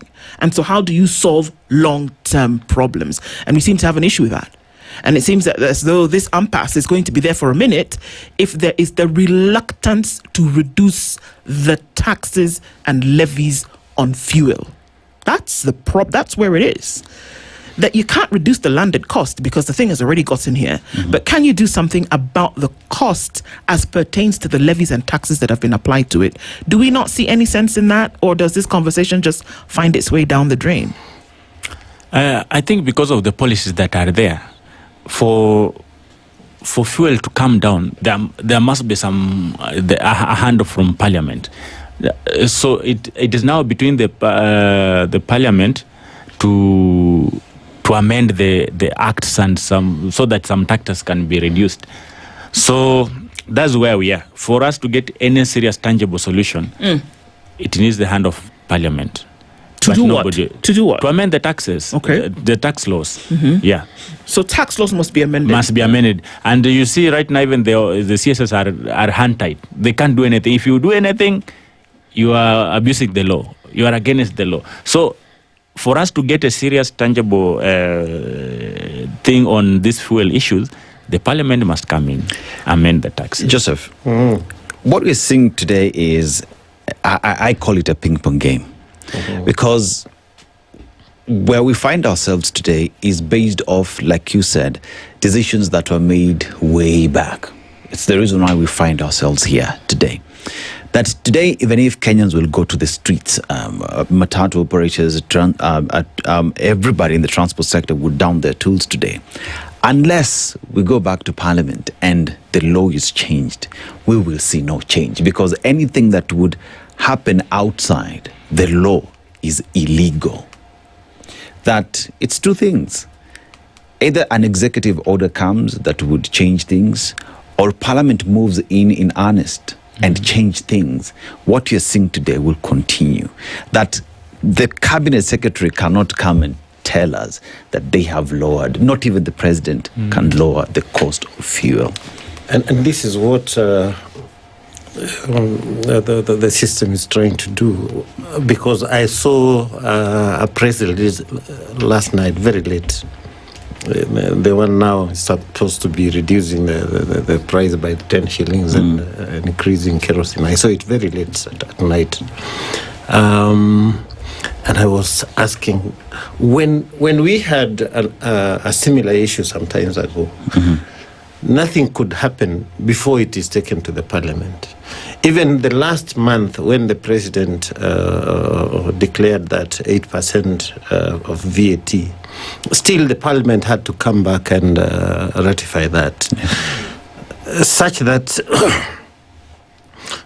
for me it is still very hard, and I'm waiting to see what is going to happen, because our policies, I think they're very good when you observe them. But the implementers, morals in our leadership is completely rotten. And the attitude, I'm still disturbed by how, what hiyo kiburi. You can just kuzungumza na watu like 30. And then hapo tu naamuka na kusema si ndivyo tumekubali, and it was gazetted. I have a question. Yeah. No, it's about the people who are managing this. I hear what you're saying, and I to an extent understand that. But the Energy Petroleum Regulatory Authority, EPRA, who's responsible for regulating the cost of fuel and its products, hang on. Every month on the 14th, we get this, announcement that this is what is going to happen. That doesn't go through an act of parliament. By the time these levies and taxes are appropriated or accorded to this fuel, it doesn't go through parliament. But here we are, and we are saying, in order to have any of that reversed, Kevin, that we then must have the CSs hand-tied, and that we must now go back to parliament for parliament to see how they can reverse some of the charges on these levies and taxes. Please help me understand. I just say something on that. Now, when EPRA is doing their calculations for the month, they are able to know, because even from the time of quotations, they know the prices, the landing costs. But you may see whenever on the 14th, they even release some prices very late. It is not because they didn't know the prices, but it is because they have to engage other forces so that they are given a go-ahead. It is not about the policies. Now we come back again to individuals. For what? I think you're trying to say something, Joseph, without saying it. Here is that, yes, you keep talking about these people who are lurking in some shadow, who are the ones who then give authority to EPRA to either reduce or increase the price. It sounds as though I'll bring my proposal and the facts. I've done my calculations, I've explained everything, but you have to approve it. Okay. Now it is upon you, the way you will feel, the way you will want it to approve, so that it becomes effective. So is it the mathematics, or is it the individual? Kevin, we've noted that the Boda Association has not joined the shutdown calls. Why is that? Okay, it is not that we have not joined, but you see, we say the demonstrations or keeping away from work, it's an individual decision. Remember, even when the pronouncement was made for Mugomo, they said the road should be open. And you see, your right should not infringe into another person's right. Okay. You have a right to come here and work. Another person has a right to go and do his work. So what we say as a sector is that depending on your need, you can either join or go and work. Okay. You have that freedom. And that's what we gave our people. Because I don't know what is ailing you today. I don't know if you slept hungry yesterday and you really want some 10 shillings to continue with your life. So we gave it a blanket open check, so that you fix in. If you see that it is really hurting you and you cannot manage, join the rest. But you feel that today you are hurt and you must at least get something to eat, because this is the city. Is not like in the village where you will go and get some arrowroot and something. So we gave our people an open check that this is something that is ailing the country. It is true the fuel is expensive, but you do what you feel it is right for you. Yes, and do it in a way that you don't infringe in somebody's right. I think that is the constitution. It gives us freedom of speech, freedom of expression, and anything that you want, you can do it freely. Okay. So, yeah. Joseph, do you think that there is something that can be done to alleviate the current situation that we find the nation in at the moment? Yes, there is. This is, most of these things, they are just the same principles which we also operate with even in our houses. And sometimes you might find yourself, I gave the wrong instructions here, or I did not handle this thing properly. So what you do, you just, undo what you did, and then reset. Only that now this is a big thing because it's a national thing, but it will demand an overhaul of whatever is affecting the prices. There are so many levies in petroleum which can be put aside. We have to suspend even those countries which are other countries in the world. They are suspending some things which are not necessary. There are times when we want to do development, but when there is a calamity or a problem, a severe problem, then we can stop these ones first and handle whatever will have us survive. Such that some of these levies, they're not necessary at the time being. We will still have time to develop. We'll still have time to do other things and travel. But if you have a sick person in the house, then you need to really think about it and put some things on hold. Yeah. From a distribution point of view, so fuel is being distributed to stations around the country, is it? Not yet. You see, really? that is another thing that people are talking about now. I heard somebody saying, "Is it about availability of the product or the price?" Even the product is not available because of the price.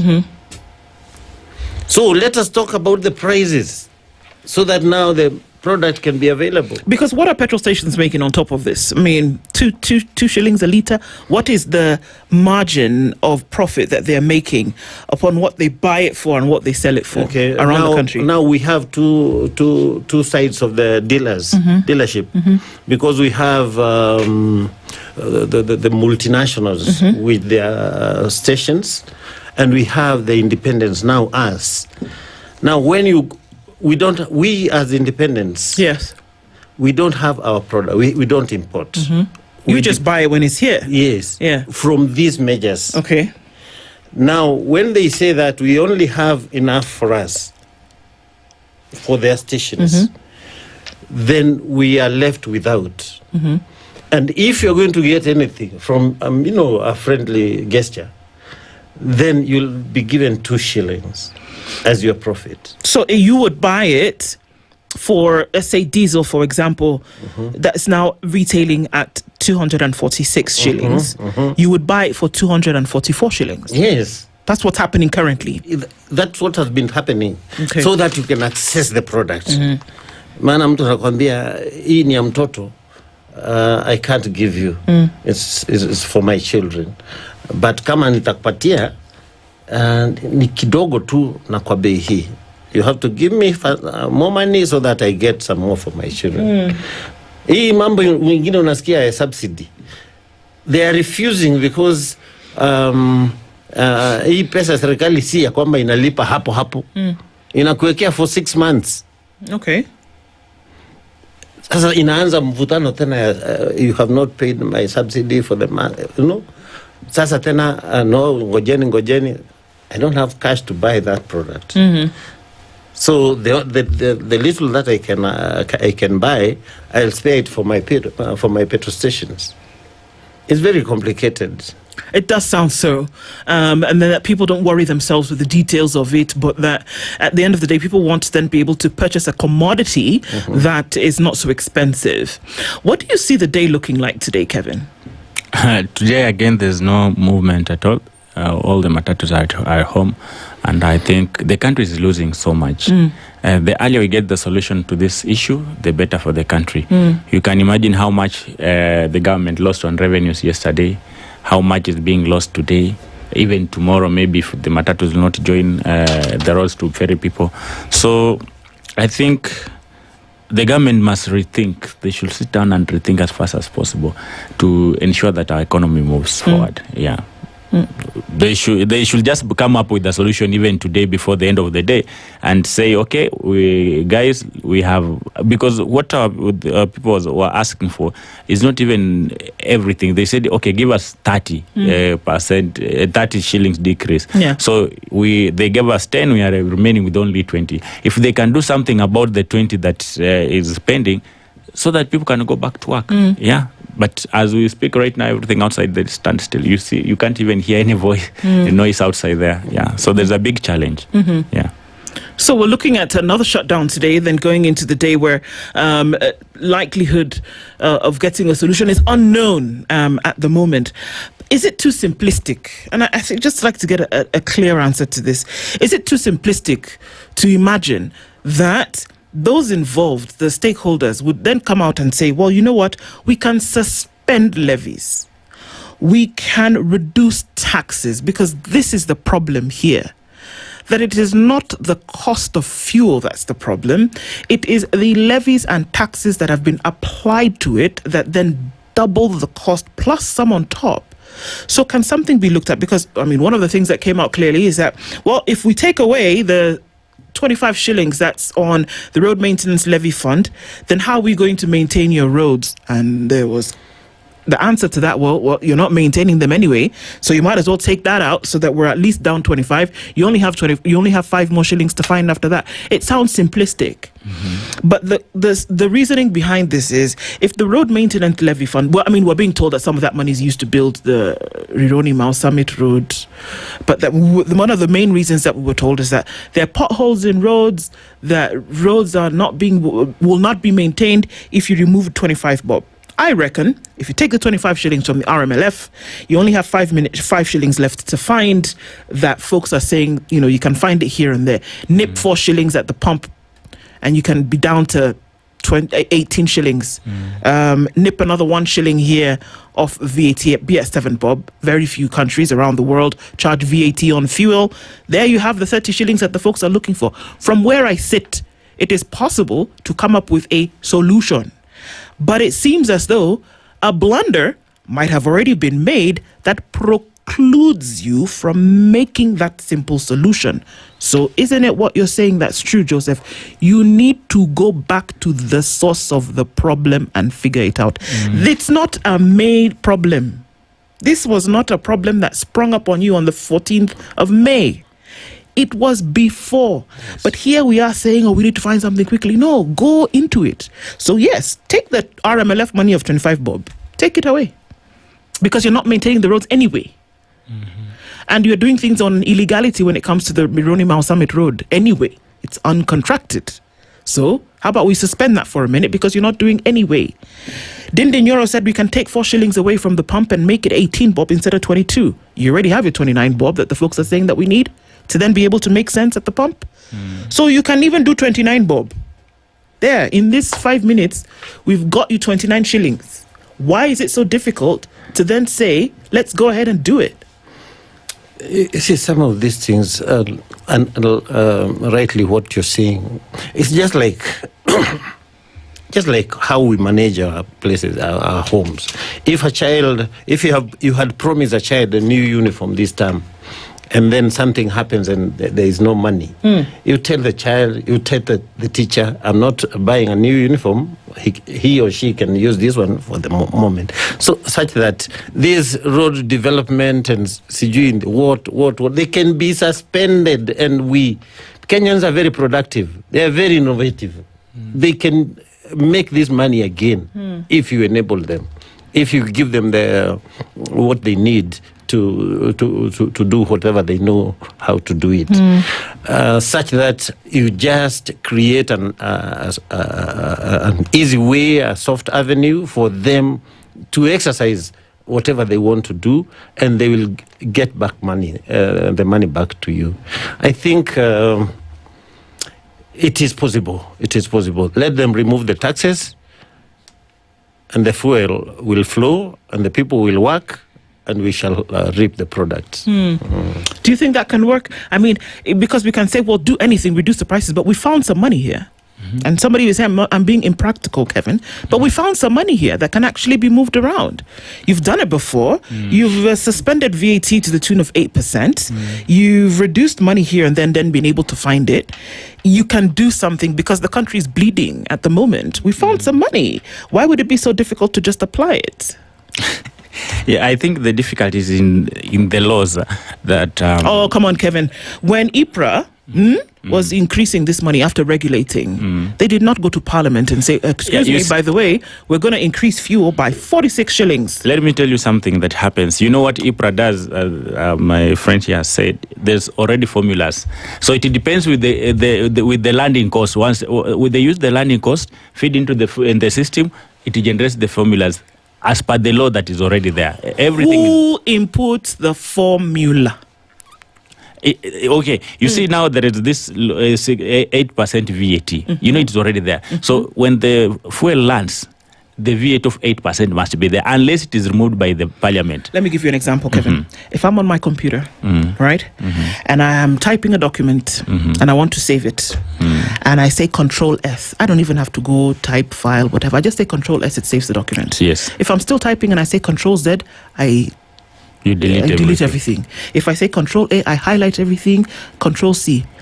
That's a formula, isn't it? Yes. But somebody designed the formula and put it in the system. Yes. It didn't just find itself there by the miracle of now God. that's somebody's parliament. They designed the laws, they put there the taxes, they blocked everything. Now, whatever you do, you have to follow. You have to control and S, to control and A to highlight everything. Do you think control and Z to delete? If you do control and L, it won't delete. Do you think IPRA is willing to say to Parliament, you know what, guys, we and the Ministry of Petroleum and Energy, we really want to reduce this price. So please, Parliament, can you rework the formula? Do you think that's the conversation that's being had? Yeah, that's the conversation we had IPRA is yesterday. having a conversation right now about asking Parliament to rework the formula so that we can have reduced fuel costs. In fact, that is what we discussed yesterday, and that's why what we sent them to look at all the options that are available, all options that are possible for fuel to come down. And those are some of the issues that they were looking at on tax amendments, subsidies, to see how can this be possible. Yeah. So they just have to go back to Parliament and find some quick solutions on this. Yeah. Without Parliament, there's nowhere we are going. Yeah. You see, if it was like before, when the boss says, now I want this thing to work, and you are given, it is thrown on your table like that, then you have to.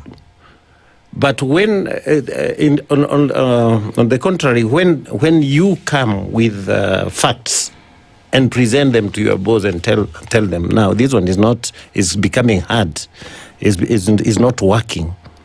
Now you approach the problem from two different sides.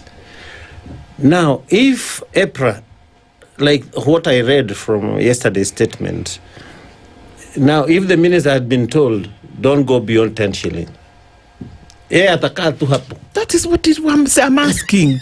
There is somebody who is pulling the puppet strings here. And this is the person who needs to decide what needs to happen. Now, at the end point, you find that people are, it's like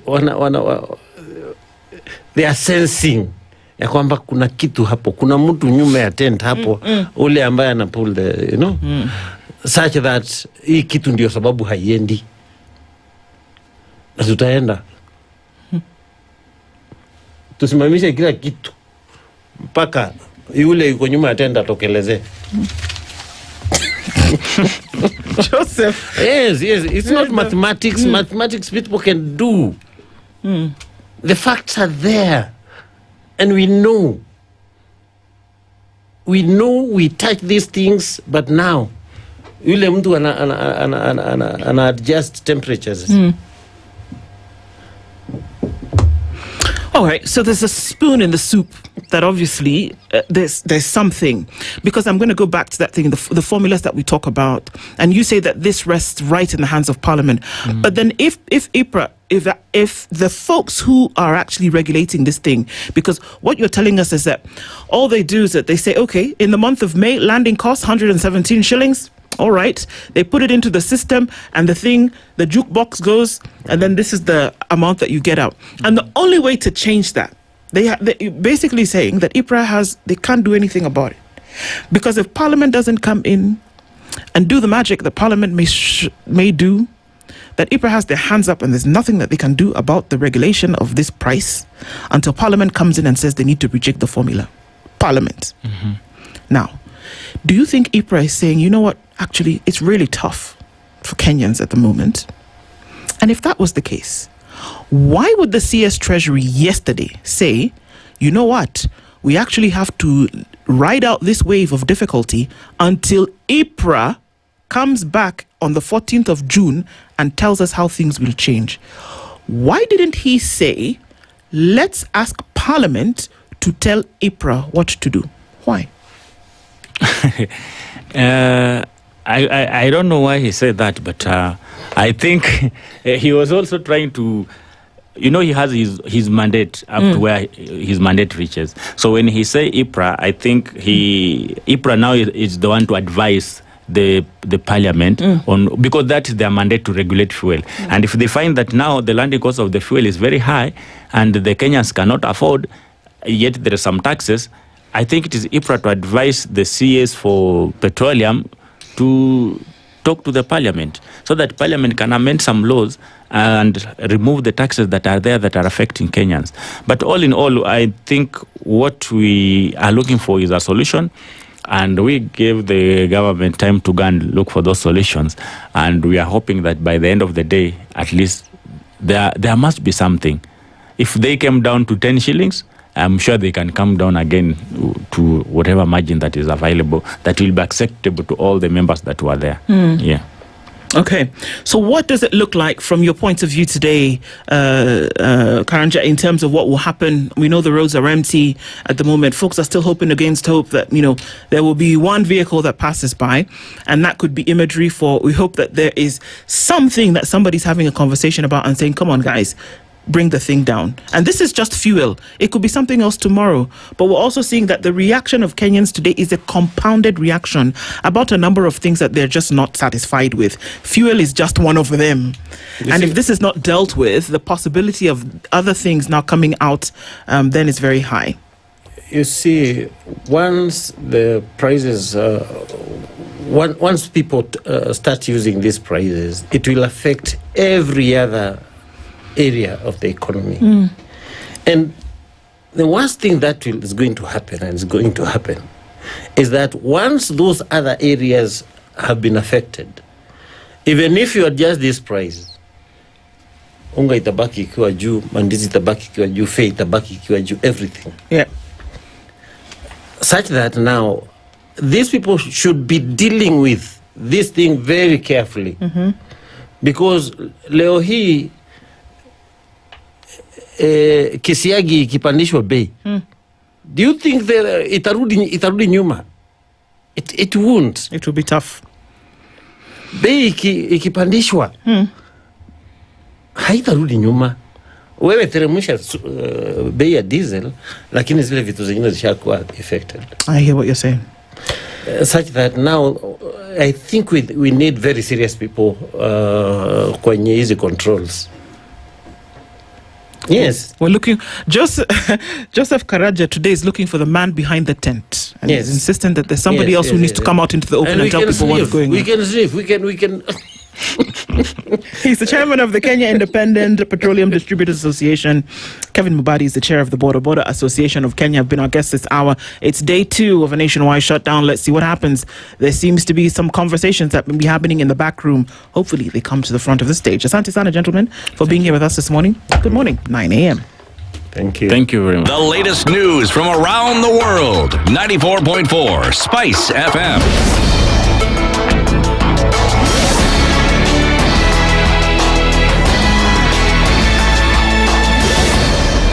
Good morning. This is the news. I'm Sheila Tembor.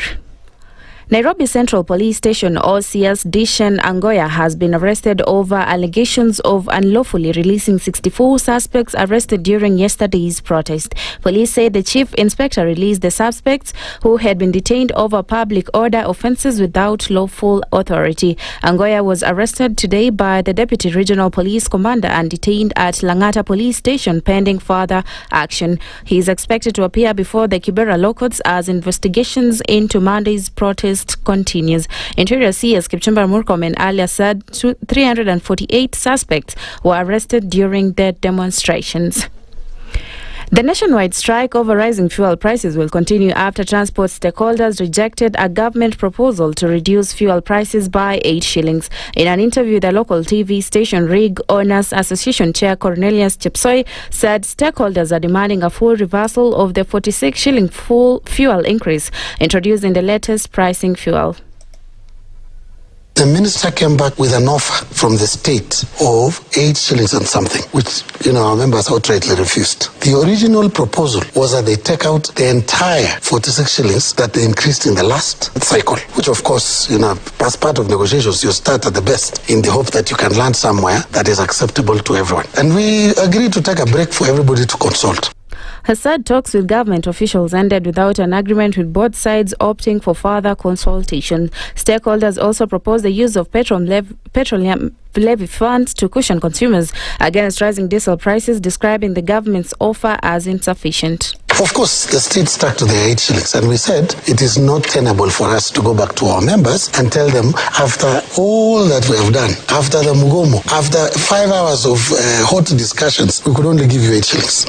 And the minister had spoken very well, and he said, let us be clear, we don't have to agree today, which we agreed. When we could not agree, we agreed that we postpone the discussions to the following day, which is tomorrow. They said both ministers were not going to be available. We were still agreeable with Wednesday because our members are saying, for as long as we do not have a deal that works for all of us, we are prepared to pack our trucks.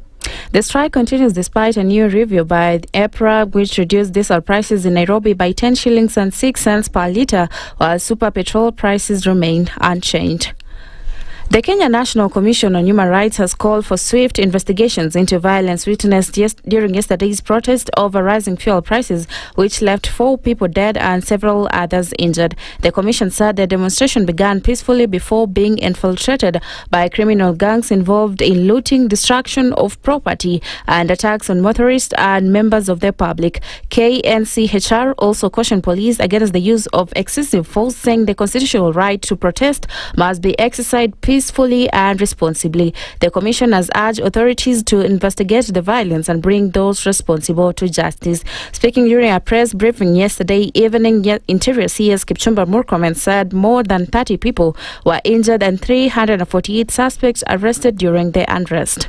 It's unfortunate that we lost 4 Kenyans, which also saw more than 30 people injured. It is very regrettable that there are politicians in this country who measure the success of opposition to the government by the number of innocent lives lost in the demonstrations they organize. This is the lowest form of politics and the most wicked manifestations of self-interest. And at least 118 deaths have been reported in an Ebola outbreak in the DRC, with more than 390 cases suspected, local officials have said. In addition to updating the death toll, a spokesman for the DRC government said cases were now being reported over a wider area. The WHO has declared the outbreak of the current strain of Ebola an international emergency. And that's the news. I'm Sheila Tembor.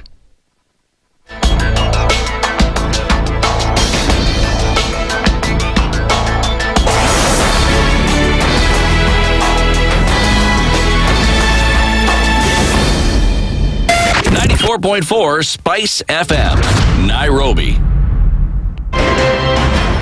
In this country, 6 families and 8,000 Kenyans control 90% of the GDP.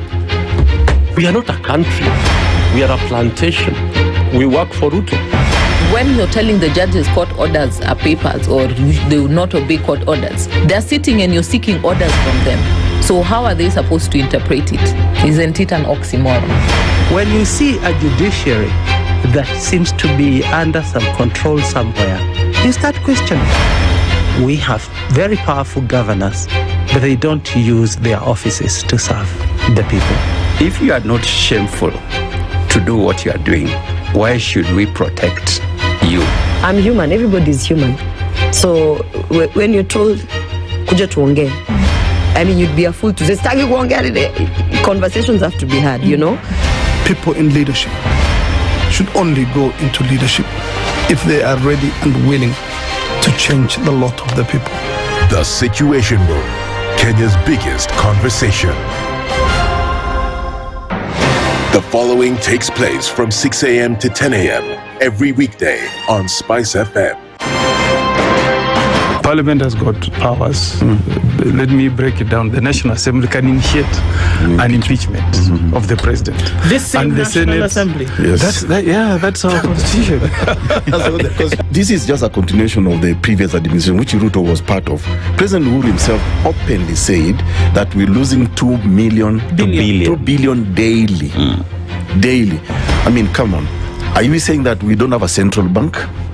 If we look at Kenya, both public-private sector, that figure is ranging between 30 to 40%, right? I think it's clear that the government of Kenya is living beyond its means. This is the Situation Room, the only way to start your day.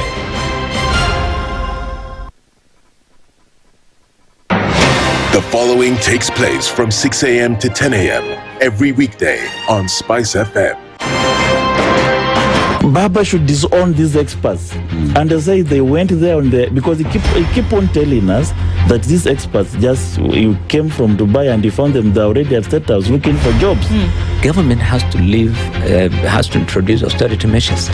It's something that this government and the previous ones have not been able to do in this country. We've talked about it so many times. And really, I think you have seen the modus operandi of William Samoei Ruto since he came in.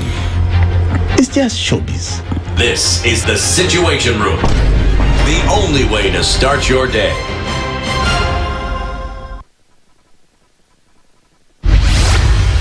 Mature, intelligent talk every morning.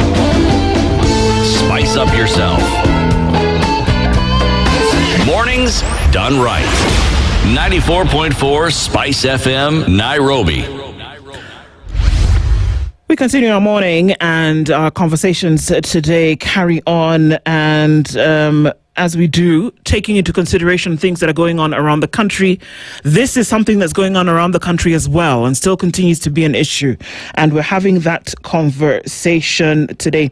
Now, what we are getting into this hour is that there are deaths in places of detention, and there are also unexplained deaths. And we are going to find out why and possibly the solution to that. Joining us in the studio this morning in the hot seat, Simon Malenya is a technical lead, advocacy and treaty bodies, the Independent Medical Legal Unit. Fatuma Kukyeya is a technical lead, medical rehabilitation, IMLU as well. Good morning to you both, Simon and Fatuma. Good morning. Karibu Sana, thank you for joining us in the Situation Room this morning. We're going to get into some difficult stuff to talk about today in terms of what is going on. Hard to, but we're going to do it anyway because it's necessary for us to have the conversation. And we're not ones to shy away from that. Let's talk about it because it's happening right where we are. I want to start off today. We normally go around the African continent. We come back from a particular country. We talk about that country and their proverbs. I'd like to share the proverb with you today and would love to get your interpretation of it. Proverbs this week come out of the country of Gabon, going into West Central Africa. And it's an oil powerhouse, since we're all talking about oil, just to know that there's another country with quite a number of that, quite some of that. And oil production drives its economy and accounts for the vast majority of its export revenue. The proverb for today: a fool looks for dung where the cow never browsed. A fool looks for dung where the cow never browsed. We'll start with you, Fatuma. What do you make of that?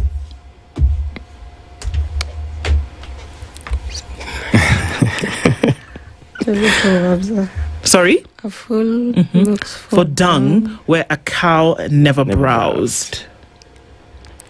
You know exactly that you won't find that thing. But it's the pretense you're so busy looking for it. And the chance of getting it is very minimal. So don't waste your time. Sorry? So don't waste your time? Not even wasting your time. It's like you're... a fool. You're not only a fool, but even trying to fooling others, because automatically or obviously you are looking for something which you can't find it. Not even the chance of finding it is minimal. No, you can't find it. Yeah. Okay. What about you, Simon? Looking for the right thing in the wrong places. Yeah. So at least the most important thing is to identify, to know what you want and to know how to find it, where to find it. So look for the right thing in the right places. Look for the right thing in the right places. Yeah. All right. Let's look at some of these things that we're talking about this morning, which seem to be a bit worrying off the top of it, Simon. Yes. That there are unexplained deaths in positions of detention. It's worrying because the one big case that is still haunting our minds today, that is yet to be resolved, is that of Albert Ojwang, who died and allegedly was tortured in a police cell, which is a place of detention. Yes. And that he was killed. For all intents and purposes of the investigation or the allegations, is that he was killed in a place of detention. Yes. And that the evidence around the cell where he was allegedly kept points to the fact that he was tortured and that the death came about as a result of his torture. So, if there's a conversation being had around deaths in positions and places of detention, that sounds to me like it's something that happens with regularity and that it's a cause for concern. Is this true? And it's alarming in Kenya. We all know that places of detention should be the safest places anyone can wish to be. And unfortunately, we have had situations where people end up, of course, losing their lives in places of detention, police stations, prisons, and other places of detention. One of the things that we know is that, for example, in 2025, we ended up with over 25 people who died in places of detention. This year alone, as we are counting, we have about 10 people who have died in places of detention, in places where security and safety must be assured. And that's a very unfortunate thing that is happening in those areas. Okay. And it points out to one thing. The complacency that we see with our security personnel in places of detention is alarming. People are supposed to be placed in places of detention with safety, are waiting to be processed through the judicial system. Yeah. And unfortunately, we have had situations where these cases cannot be explained, and it's alarming and it's worrying for us as an organization and as a country as well. Yes. From your point of view, Fatima, what is the reason why people are turning up dead in these places that essentially should secure their lives? Okay, we can say somehow it's multifactorial. Many factors plays together leading to that. Because when you look at the places of detention, there are regulations within the country and even internationally on how to manage these places. And the main focus is usually to ensure safety, because this person is now the responsibility of the state in terms of preservation of all the rights needed apart from the liberty. This includes health, And another thing also,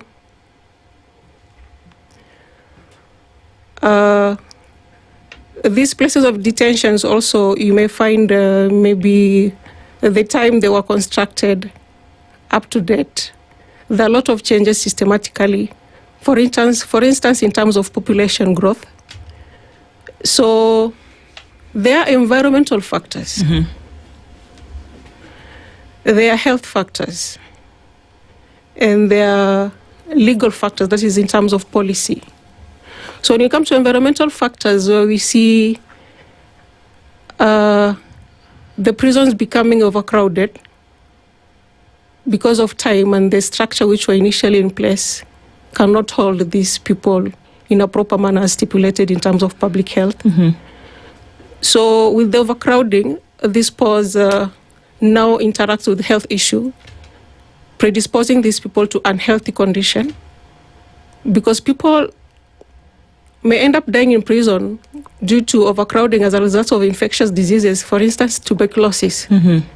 Because you say the rate of spread of tuberculosis in prison is very high compared to the outside community from the prison because of that overcrowding. Yes. Yeah. So another thing, it comes to, maybe we can say, is it negligence, or we tend to forget ourselves in terms of the mandate we're given as security officers when we are talking about the prison officers, because it is their responsibility also to ensure that the health of this person is well catered for, as it should be catered for when this person is in the public. And that is a stipulation under some of the international instruments used to manage prisons. For instance, that is the Mandela Rule, United Nations Minimum Rule for Treatment of Prisoners. So when I understand they're doing their best, but it is the responsibility of the prisoners, the prison institution, to ensure that the health of this person is well catered for within the prison. And maybe if there is need for this person to be taken somewhere else for better services, then systems are in place that there will be secure transportation. Because when you talk of death in custody, this involves death while in detention. It can be either in pre-trial places, it can either be in prison. It can also be either death while being transported, either to the health facility or being transported from the court to the prison, from the prison to the court, as long as this person is under the management of the state officer.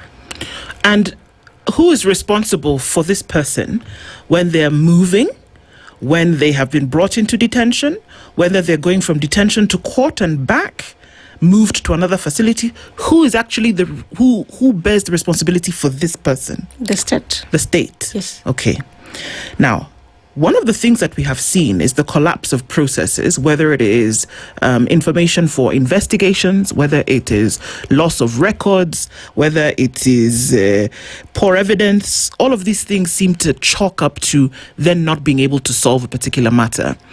When somebody turns up dead, or let me just use the words correctly, when somebody is killed in police detention, for example, again, who's responsible as the first port of call for an answer?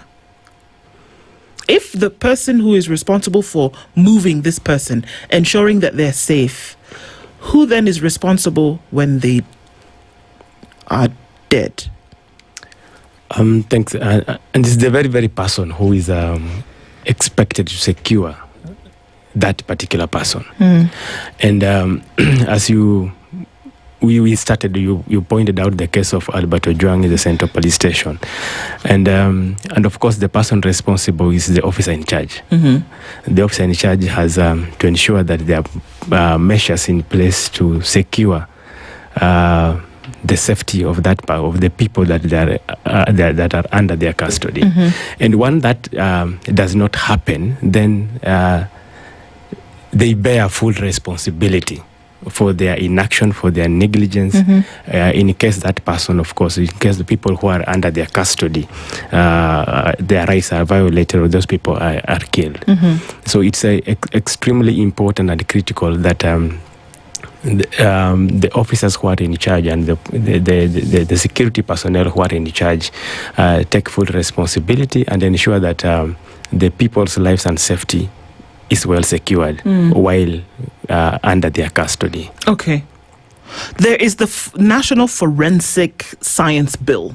What is that? Yes. And perhaps this is something that we have been clamoring for quite a while. The government has proposed a bill which they are calling the National Science Forensics Bill of 2026. This bill, as proposed, of course, is expected to establish forensics laboratory services in the country that is supposed to aid in unearthing the unexplained deaths in terms of forensics, to support the forensic services that will ensure at least that those unexplained deaths we have those services that are rendered to Kenyans to know the cause of death of those people who die in mysterious circumstances. One of the best things that we know about this bill is that it's going to establish those services across the country. We have the National Coroner Services Act. This Coroner Services Act was supposed to establish the coroner services that will lead in investigating unexplained deaths. These laboratory services, as proposed in this bill, will be established across the country to support in coming up with evidence that will aid in the judicial processes, at least to support the judiciary to be able to understand the causes of death, where we have mysterious deaths that have occurred in the country, including those deaths that will happen, of course, in the places of detention. So it's a very timely bill, and we expect the process to be to go on smoothly and perhaps faster enough within the parliamentary processes. Yes. Is there understanding that the bill would essentially solve the problems that, if followed, because after the bill and the debate comes to become an act, if followed, that it would yield the results towards the outcry from a lot of people? I mean, today we're still dealing with an inquiry over Apple to Drunk. Yes. People are claiming not to know what happened. We're still looking for evidence. I don't know. It's a 9x9 cell. I don't know how much longer you need to find out this information. But if it became an act, would it solve the problems that are the outcry for folks whose people have disappeared? And mind you, it's not just Albert Ojwang. There have been a number of people who've died in detention even after him. Yes. Would it solve those problems? Definitely. And one of the things that this bill establishes is that we need to have an evidentiary process that meets the international standards. So we have had, of course, these cases coming up, and the level of evidence, the forensics analysis that we get is substandard. It's not up to the standard that's required to go through the judicial process that will meet those international standards. So this bill will establish those institutions and laboratories that will support in terms of coming up with establishing the evidence that meets international standards, that when it goes through the court process, then it will support the judicial officers to arrive at the right decisions and the correct decisions.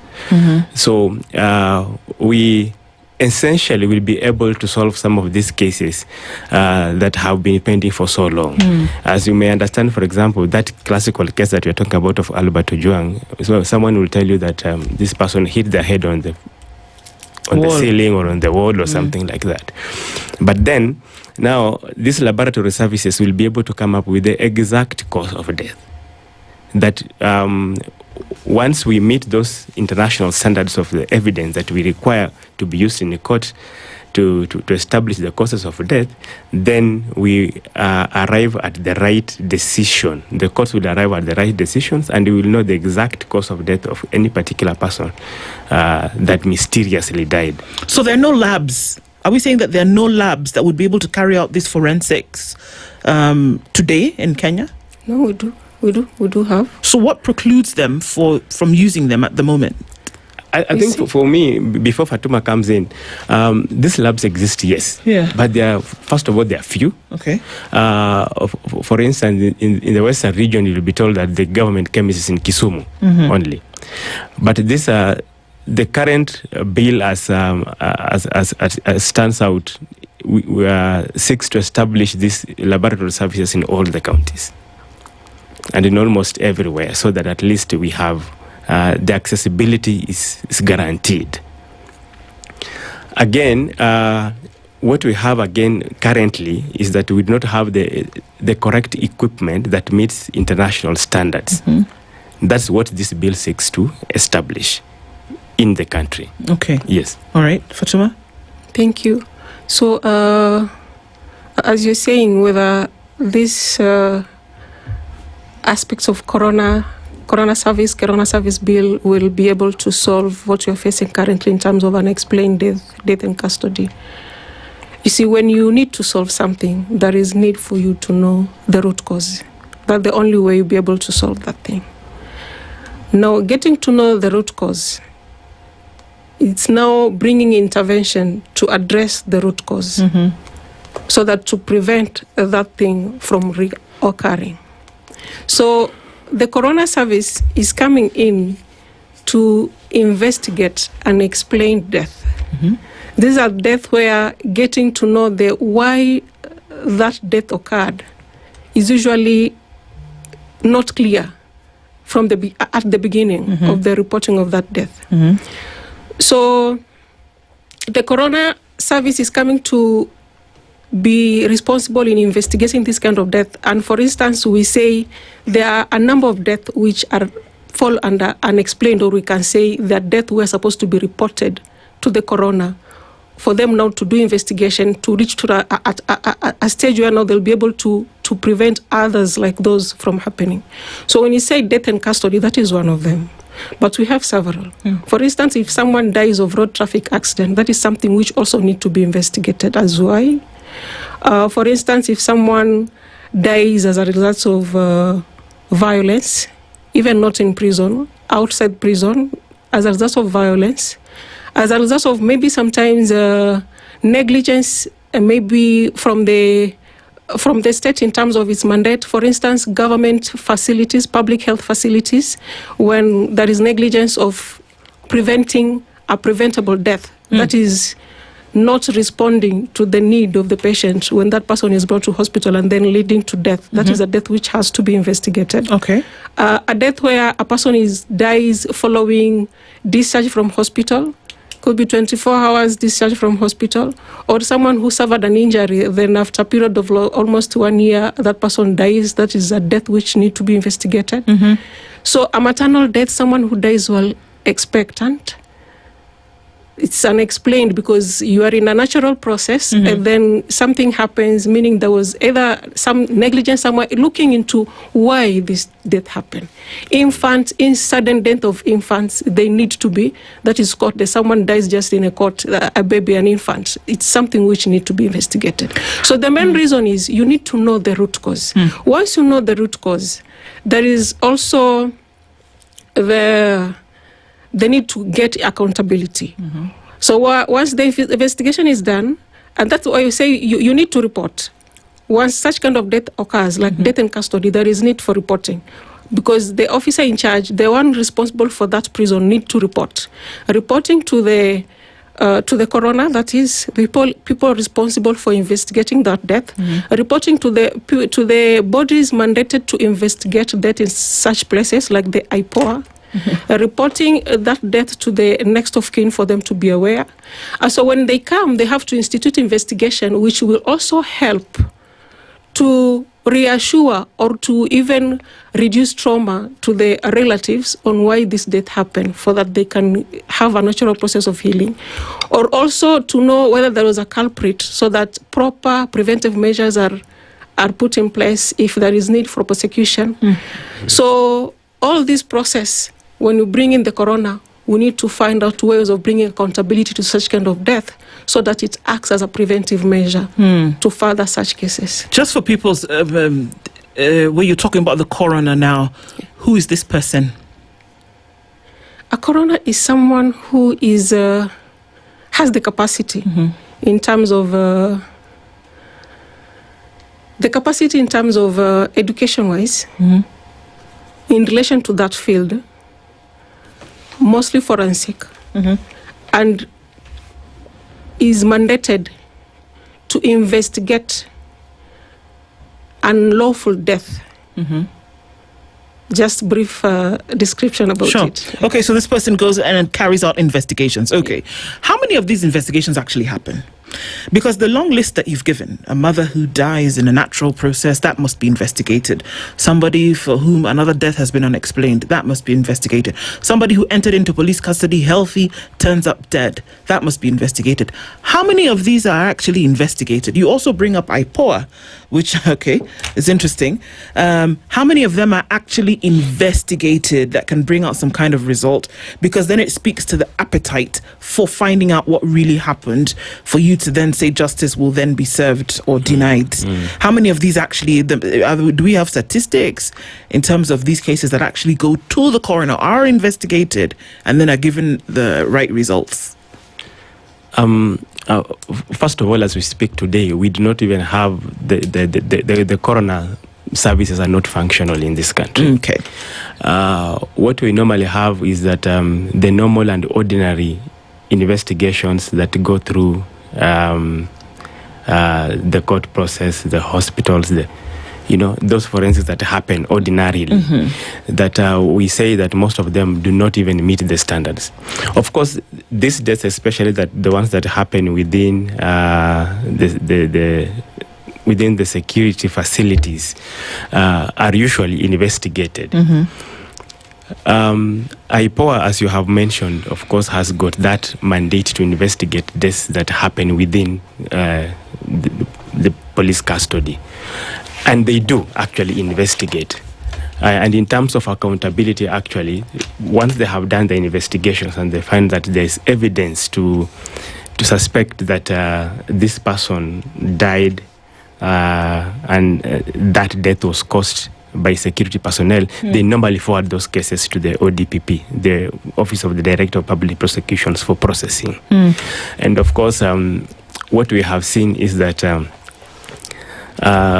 in most of the times, the evidence that is brought out, it's not up to the standard that the ODPP will want to push that process in the judicial system. But again, we have seen some kind of laxity. We have these cases, yes, and there are quite a number of them that are within the judicial process that the ODPP has forwarded them to court for processing, and they are actually ongoing. But of course, we know that in terms of these torture cases, we haven't seen a lot of these cases being prosecuted as torture cases. Actually, we don't even have any case that's being prosecuted as torture. We have seen them being prosecuted as assault, grievous harm, murder. But we would like, once we have these services provided, especially under the bill, the National Science Forensics Bill, that these cases could actually be prosecuted as they are supposed to be. If it's torture, then it has to come out as a case of torture. So what we are lacking right now are the services that could bring out the evidential threshold that could actually prosecute someone for torture and other related human rights violations. Okay, so morgues are not left out of this in terms of where we are looking at dignity in death. There is the crime scene, but then it also moves to where these bodies are stored. We're looking at a situation where a lot of the morgues around the country are overwhelmed in terms of numbers of unclaimed bodies, many of whom are victims of unexplained deaths, whose families have no idea where they are. Right? Or that they're even there. Walk us through the current state of public mortuaries and what are the administrative and infrastructural failures that lead to bodies becoming unclaimed or buried quietly in mass graves. We still don't know what was going on in Kericho a couple of months ago. And, Shakahola is a big one. But what's the process with that? I think we still have the makeshift morgue in Malindi sub-county. we can say we can't point to a single factor. Still, also, it's multifactorial. When it reaches to a place whereby there is unceremonious mass grave because of what the public morgues cannot hold. When they become overcrowded, the capacity to hold the increased number of unexplained death or even the normal natural death. But now you see the public morgues, one, there are few. Those attached to hospital, they have to cater for the hospital normal death, which usually happen within the normal routine. And then others being brought by police, others being brought from the community. And most of them, they are over infrastructure which were built a long time ago, as we started, even when we were talking about prison. Things have changed and the morgues are still the same. Yeah. So it reaches a place whereby the capacity is full. A morgue, for instance, which was built for a capacity of 184, holding around 600. Obviously, you can't continue functioning because there is a number of threats coming as a result of that overcrowding, in terms of health to the practitioners inside there, even to the community outside. And then there is also another aspect of, no, you cannot bring other more. There is pressure. Yeah. People want to bring, but you don't have a place to put them. So there is pressure to the mortuaries. And then there is lack of revenue because the country also needs to generate revenue. When someone is in the morgue, there is money coming in every day. So if you cannot do that because you don't have capacity to put another person, because to put another body because it's already full, you are pushed to do something so that you make things continue as normal. And one of it is the disposal of unclaimed. Because usually there is a period given under the public health laws, a period where a body can be kept for a certain duration that's usually range 21 to 90 days. If that body is not claimed up to that period, then because we need to continue the normal processing, normal functioning, then you are mandated to, you have the right to bury. To bury. As long as you get the right authorization from the public health officers, from the court, getting a court order. So we can say it's multifactorial. And then another thing is, for someone to come and take the body, there is need for the identification. And even as Simon was saying, our forensic aspects, somehow we are picking, but still low, because there is need of bringing forensic aspects to ensure proper identification of these bodies. So that you enable one to get the next of kin and come and collect. So if the identification process are not up to the standards required internationally, you making use of the fingerprinting, making use of the digital identification system in terms of tagging, whereby we are still maybe using the manual tagging system. After a period of time in the restoration, you cannot be able to read whatever was written. And then another thing, the infrastructure within the mortuaries itself. That's what we're saying. There are some things you are trying to investigate, but you don't reach to a level satisfactory to get someone to implicate or to prosecute, because somehow in between we don't have the adequate resources to take care of these investigations.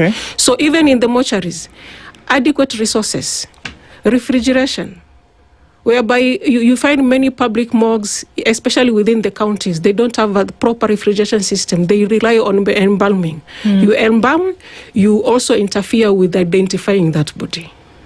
Then you don't have a proper refrigeration system. You also bring an aspect of decomposition. So once decomposition comes in, you are even you have to, you are pulled, you are forced, or you are urged to make sure you dispose this to prevent the risk which comes with staying with decomposed body, that odor which comes. So we need to look at the resources to make sure our mortuaries are well functioning up to the standard. And this is at a county level. This happens where national and county coming into play with each other. County, yeah. Okay. How do you restore dignity in death? Restoring dignity in death, my understanding is you have to honor the autonomy of this person or respect the rights of this person. Just like the way this person was alive, the way you need to take care of this body in a manner that is pleasing even to the relatives. And even you feel like whatever I'm doing to this body, that is what I would like to be done to me. Dignity whereby there is no ill treatment. And that's somehow related to the disposal in mass graves, because when you say you are burying them in mass graves, you are interfering with the dignity. Because you need to honor burying them as that person, burying them, this person as he. But when you mix them together, burying them together, the dignity is not there. And we have instruments which also emphasize on the need to ensure dignity to the dead body. For instance, we have Article 16 of the Geneva Convention. Its emphasis on prevention of ill treatment to the deceased. We also have the Turku Declaration, which also emphasizes on the need for such, that is the need for to identify this body before you reach to a level of saying you have to bury them in mass graves. And this is something which has to be upheld in all mortuaries.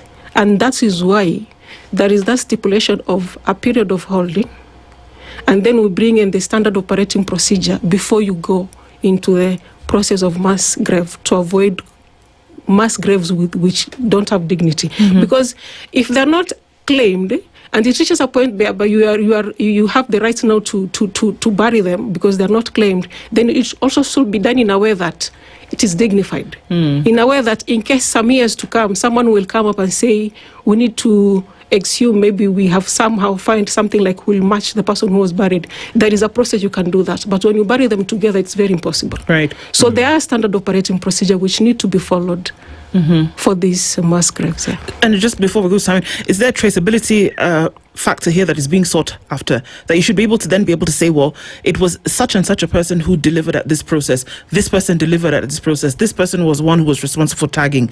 Should there be a system whereby you're able to track and trace who was responsible across board? Exactly. Exactly. And perhaps, as she was mentioning, the Ministry of Health had come up with the guidelines. They're developing guidelines on the disposal of unclaimed bodies. And those guidelines perhaps will put in place measures that will ensure that dignity of that person or who lost their lives. So that you're not just saying that this person, of course, we do not know them. Then this is the process that we bury them in what we are calling the mass grave or whatever. So those guidelines will put in place measures that will ensure that there's dignity of this of that person who passed on, and that there are safer measures that those people who are unclaimed, as it's stated, are processed with dignity. Yeah, so those guidelines, once they are passed, they are going to come a long way in terms of supporting the processes. Yes. So if when we look parents, spouse, I mean, the pictures emblazoned in my mind about those who are looking for their brothers, sisters, you just see from 2024, listening to this, and they're thinking, okay, my loved one has died under suspicious circumstances, right? In custody. You're likely to be overwhelmed, but your rights are important here. Yes, true. So if a family member suspects foul play regarding a death in custody, what is the immediate step-by-step, roadmap, and who do they call first? So what do they do to get through this? First of all, once there is a death in place of detention or in custody, the officer in charge there is expected, first of all, to report immediately to IPOA. That's the first thing they need to do. You report immediately to IPOA for them to conduct independent investigations. And then, of course, there is that process of informing the family of the death of that particular person. Then IPOA is expected to make independent investigations as to the cause of death. This will involve, of course, forensic examinations that are to be carried out by the relevant medical personnel to unearth the cause of the death of that particular person. If there is a chance that the investigations point to the fact that there must have been a foul play or a human rights violation leading to the death of that person, then immediate steps are supposed to be taken for it to be known as to who is culpable, who is answerable to that particular thing. Of course, you'll be looking at the officers who are in charge at that particular moment, and then for them to be able to come out and explain as to what happened to that particular person. If there is a cause, of course, to if there is a cause or any reason to prove that there must have been a human rights violation, then people who are concerned will have to be processed through the law as it is required. Yes. Okay. So then, who do you call? This is like, is there somebody in an? Who do I go to? And I think that's a thing for a lot of people at this point. Is there a specific person you go to? Of course, when you're saying, for example, that you'll have to call IPOA for them to be able to investigate, sometimes it's not easy to know who you're calling at IPOA. And that's why, perhaps why institutions or organizations like Independent Medical Legal Unit, IMLU, exist, for you to be able to help. And IMLU even has a toll-free number that you can be able to call, and then you are guided on how to go about it. So this process will support the individuals outside there once they suspect there's a foul play where one of their family members passed on, that they are now guided on how to process this case, who to report to, for example, and they can also support you in terms of reporting to the nearest police station, and also support you to reach out to IPOA to be able to carry out those independent investigations. So it's very critical that, for example, an institution like IMLU supports this person through that process, supports the family as well, because they may also need other things, for instance, even psychosocial rehabilitation, for them to be able to process this case, even as the case goes through the judicial processes, and the investigations are also being done. So it's a step-by-step process that we are able to support the family members of that person who might have passed on while in the places of detention. I want us to go back a little bit to some of the things that we discussed earlier, because we talk about what we're looking for, but we didn't look at what the gaps are currently. And so to say that, so for now, if I don't know if to call it unintended, but if an unexplained death occurs right now, who is the vanguard of the process in terms of forensics, in terms of filling, and where are the gaps right now? How does it operate today? If an unexplained death occurred, who's handling that process, and what are the gaps that we are noticing? What we say is that as of now, of course, the person who will be handling the security personnel who will be handling that are, of course, the investigator, the DCI, that will come in handy to be able to investigate that particular death. Well, some of the gaps that we have right now is where we have the unexplained deaths that are suspected to have been caused by the very, very people who are investigating them. Who are investigating. And that, of course, puts some gaps that it is not easy for you to be able to be investigating yourself, for instance. And we have seen cases, for instance, where people have been shot dead by the police, especially during the protests. But then, once they are taken to the morgues, they are reported as road traffic accident victims. Are they, for example, because this is interesting that we can have this conversation right now, because some of those things happened yesterday. Yes. And we even saw the pictures of would-be plainclothes police officers taking the body of the deceased, putting it in the vehicle, and then taking it off God knows where. Yes. In that process, what should have happened yesterday? It was not a road traffic accident. Somebody shot the man. Yes. What would we expect to have happened when they reach where they would have reached? Ideally, of course, if someone has died there, then the first thing that they need to do is to report to the nearest police station. Then the police station is supposed to come there and record that incident. Even if the person who shot him is a police officer, allegedly? Yes. So they're supposed to record that incident.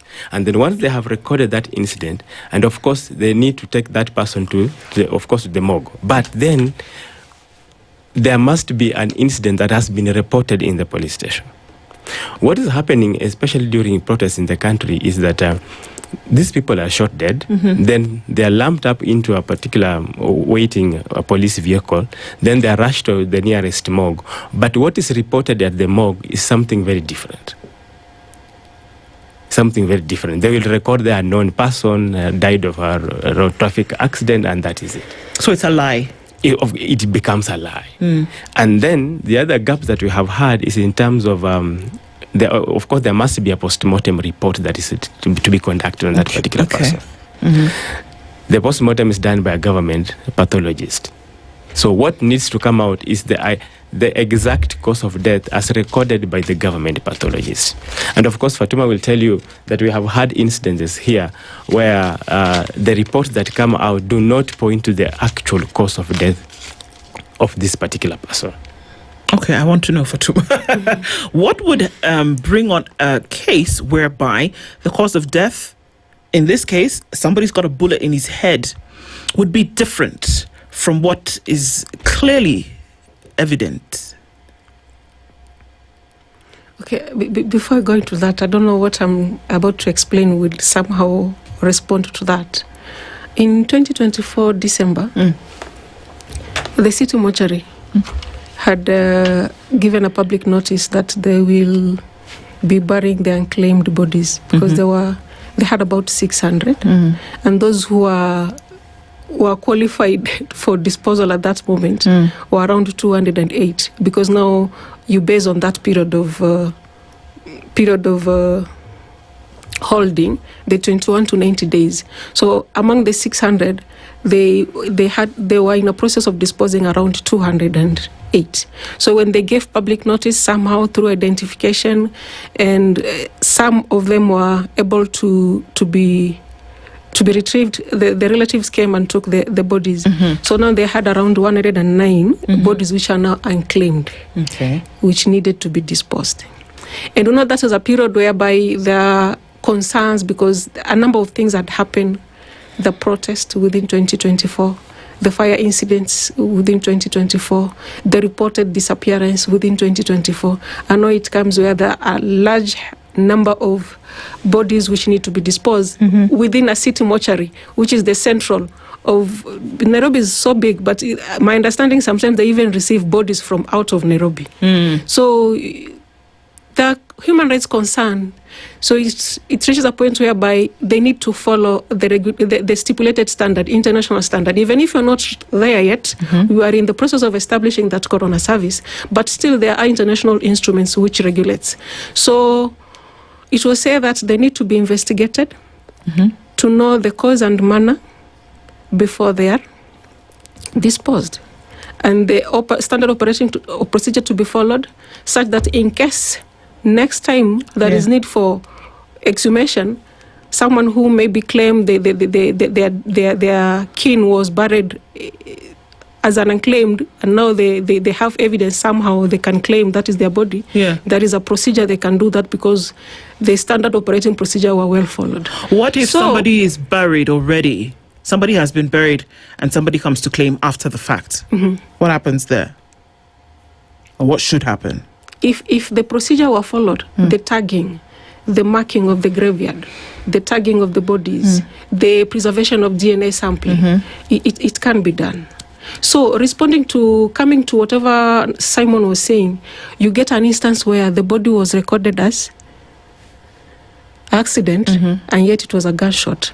Among those bodies which were observed, where the autopsy were done, 109 bodies to investigate the cause so that now they can be buried. We also participated in the observation process. And there were cases whereby when they were recorded, the time they were being brought into the mortuary, they were recorded as mob justice. But during the observation process, during the autopsy, they were found to have gunshots. Okay. Yeah. So it does happen. So we see gaps, it's clear. Yes. But here it is that if thorough investigation is to be done, then you would find that the cause of death would be different from what had been catalogued. Yes. What happens in that event? If you say that somebody, was the victim of mob justice, and then it's to find out later that there's gunshot wounds from a close range, what is the next port of call? And perhaps that's why we need a functional national coroners agency, because that's what we are lacking right now. If we had that agency in place, then immediate investigations will take place to the international standard for them to be able to establish the actual cause of death and hold that particular institution or individual accountable for that violation. But unfortunately, we do not have that coroners agency. It's not functional at the moment because the National Coroner Services Act is not implemented as we speak. And those are some of the things that we are pushing, that we have this laws implemented and functional for us to be able to reach that level. And we are seeing a situation, and perhaps it's an opportunity for us through this national science of the National Forensic Science Laboratory or bill, that once it is implemented, if it's passed already and implemented, then we will have these services that are functional and they will give us the actual cause of death using forensic science. So then we will know that this person was shot on this particular date. What is the equipment that was used to shoot this person? Where is that equipment located? Okay, and who was assigned that equipment at that particular time? Then from there, we are able to hold that people, the persons concerned, criminally liable and accountable. And who does that? At that particular moment, of course, the investigative agencies led by IPOA will be able to point to that. So once we have the forensics that will tell, for example, this person died of a gunshot wound, a gunshot. The rifle that shot this person is identified, through forensics. Then once it's identified, we'll say that on 19th of May, for instance, this person was shot, but this rifle was allocated to or was assigned to so-and-so. Then that person will be held accountable. And responsible for that particular incident.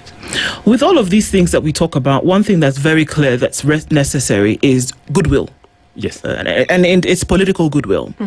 To then ensure that some of these things are enacted. Do we see that there is enough of a serving of that currently for these things that we're saying have to be done? The bill to be passed and then made into law. All of these processes, whether it's from IPOA to get the correct funding, whether it is from setup of proper departments within particular offices. Is there goodwill to have some of these things seen through and through? Yes and no. Okay. In some instances, yes, of course, we have seen that. But in most cases, the goodwill is lacking. Perhaps one thing that you can point out now, for example, the current OCS of Central Police Station is being held in custody right now. Yes, he's in custody. He's in custody. The reason? It was under his watch that Albert Ojwang died in police detention, according to them. Not that one. I'm talking about the current one. Oh, the current one was seen to be protecting protesters. Yes. And actually released and quite a number of them, 64 of them. Because according to him, there is no... there was no justification to hold them. There's no justification to even hold them or even charge them. Yes. Of course, under Article 37, these people have got a right to protest. Unless if you're holding them on another account. Which, according to him, there was no justification to hold them. And he's the person responsible for that, and he makes that decision independently as the officer in charge of a police station. But why is he being held? Because politically it doesn't look good that he releases people who apparently are against the government, and that is something that we have seen. So the political goodwill is what we are lacking in the country. So we may have very good laws, very good establishments, but even these institutions like what the National Forensic Science Laboratory is proposing, if we have that institution that is not well funded, it has got no enough personnel, then we might have an institution that exists on paper, but it is hollow. It is not supporting the people as it's supposed to be. So hear goodwill is extremely important. Yeah. And there's a lot of work that continues to be done in this area. But I mean, IMLU at the forefront of all of this, then being able to at least share the information to let us know, and then to continue fighting for some of these things, even if it's one win.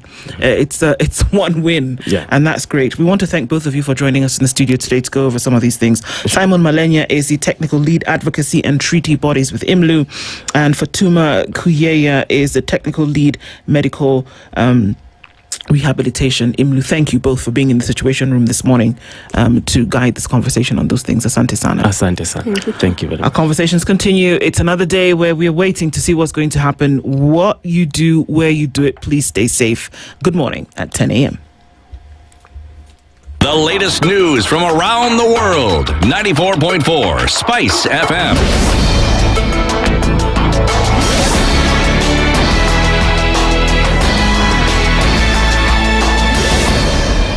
Good morning. This is the news. I'm Sheila Tembor. The Kenya Secondary School Heads Association has called on the government to urgently address the transport sector strike, saying it is now affecting learning activities in schools. Makueni County Kesha Chair Johnston Nduh said several schools have been disrupted after contractors failed to deliver supplies due to road closures. He warned that continued disruption could cripple school operations as teachers and other staff are also unable to access learning institutions. We were surprised this morning we were not able to get some essentials, some supplies from our suppliers. And when we inquired, we were informed that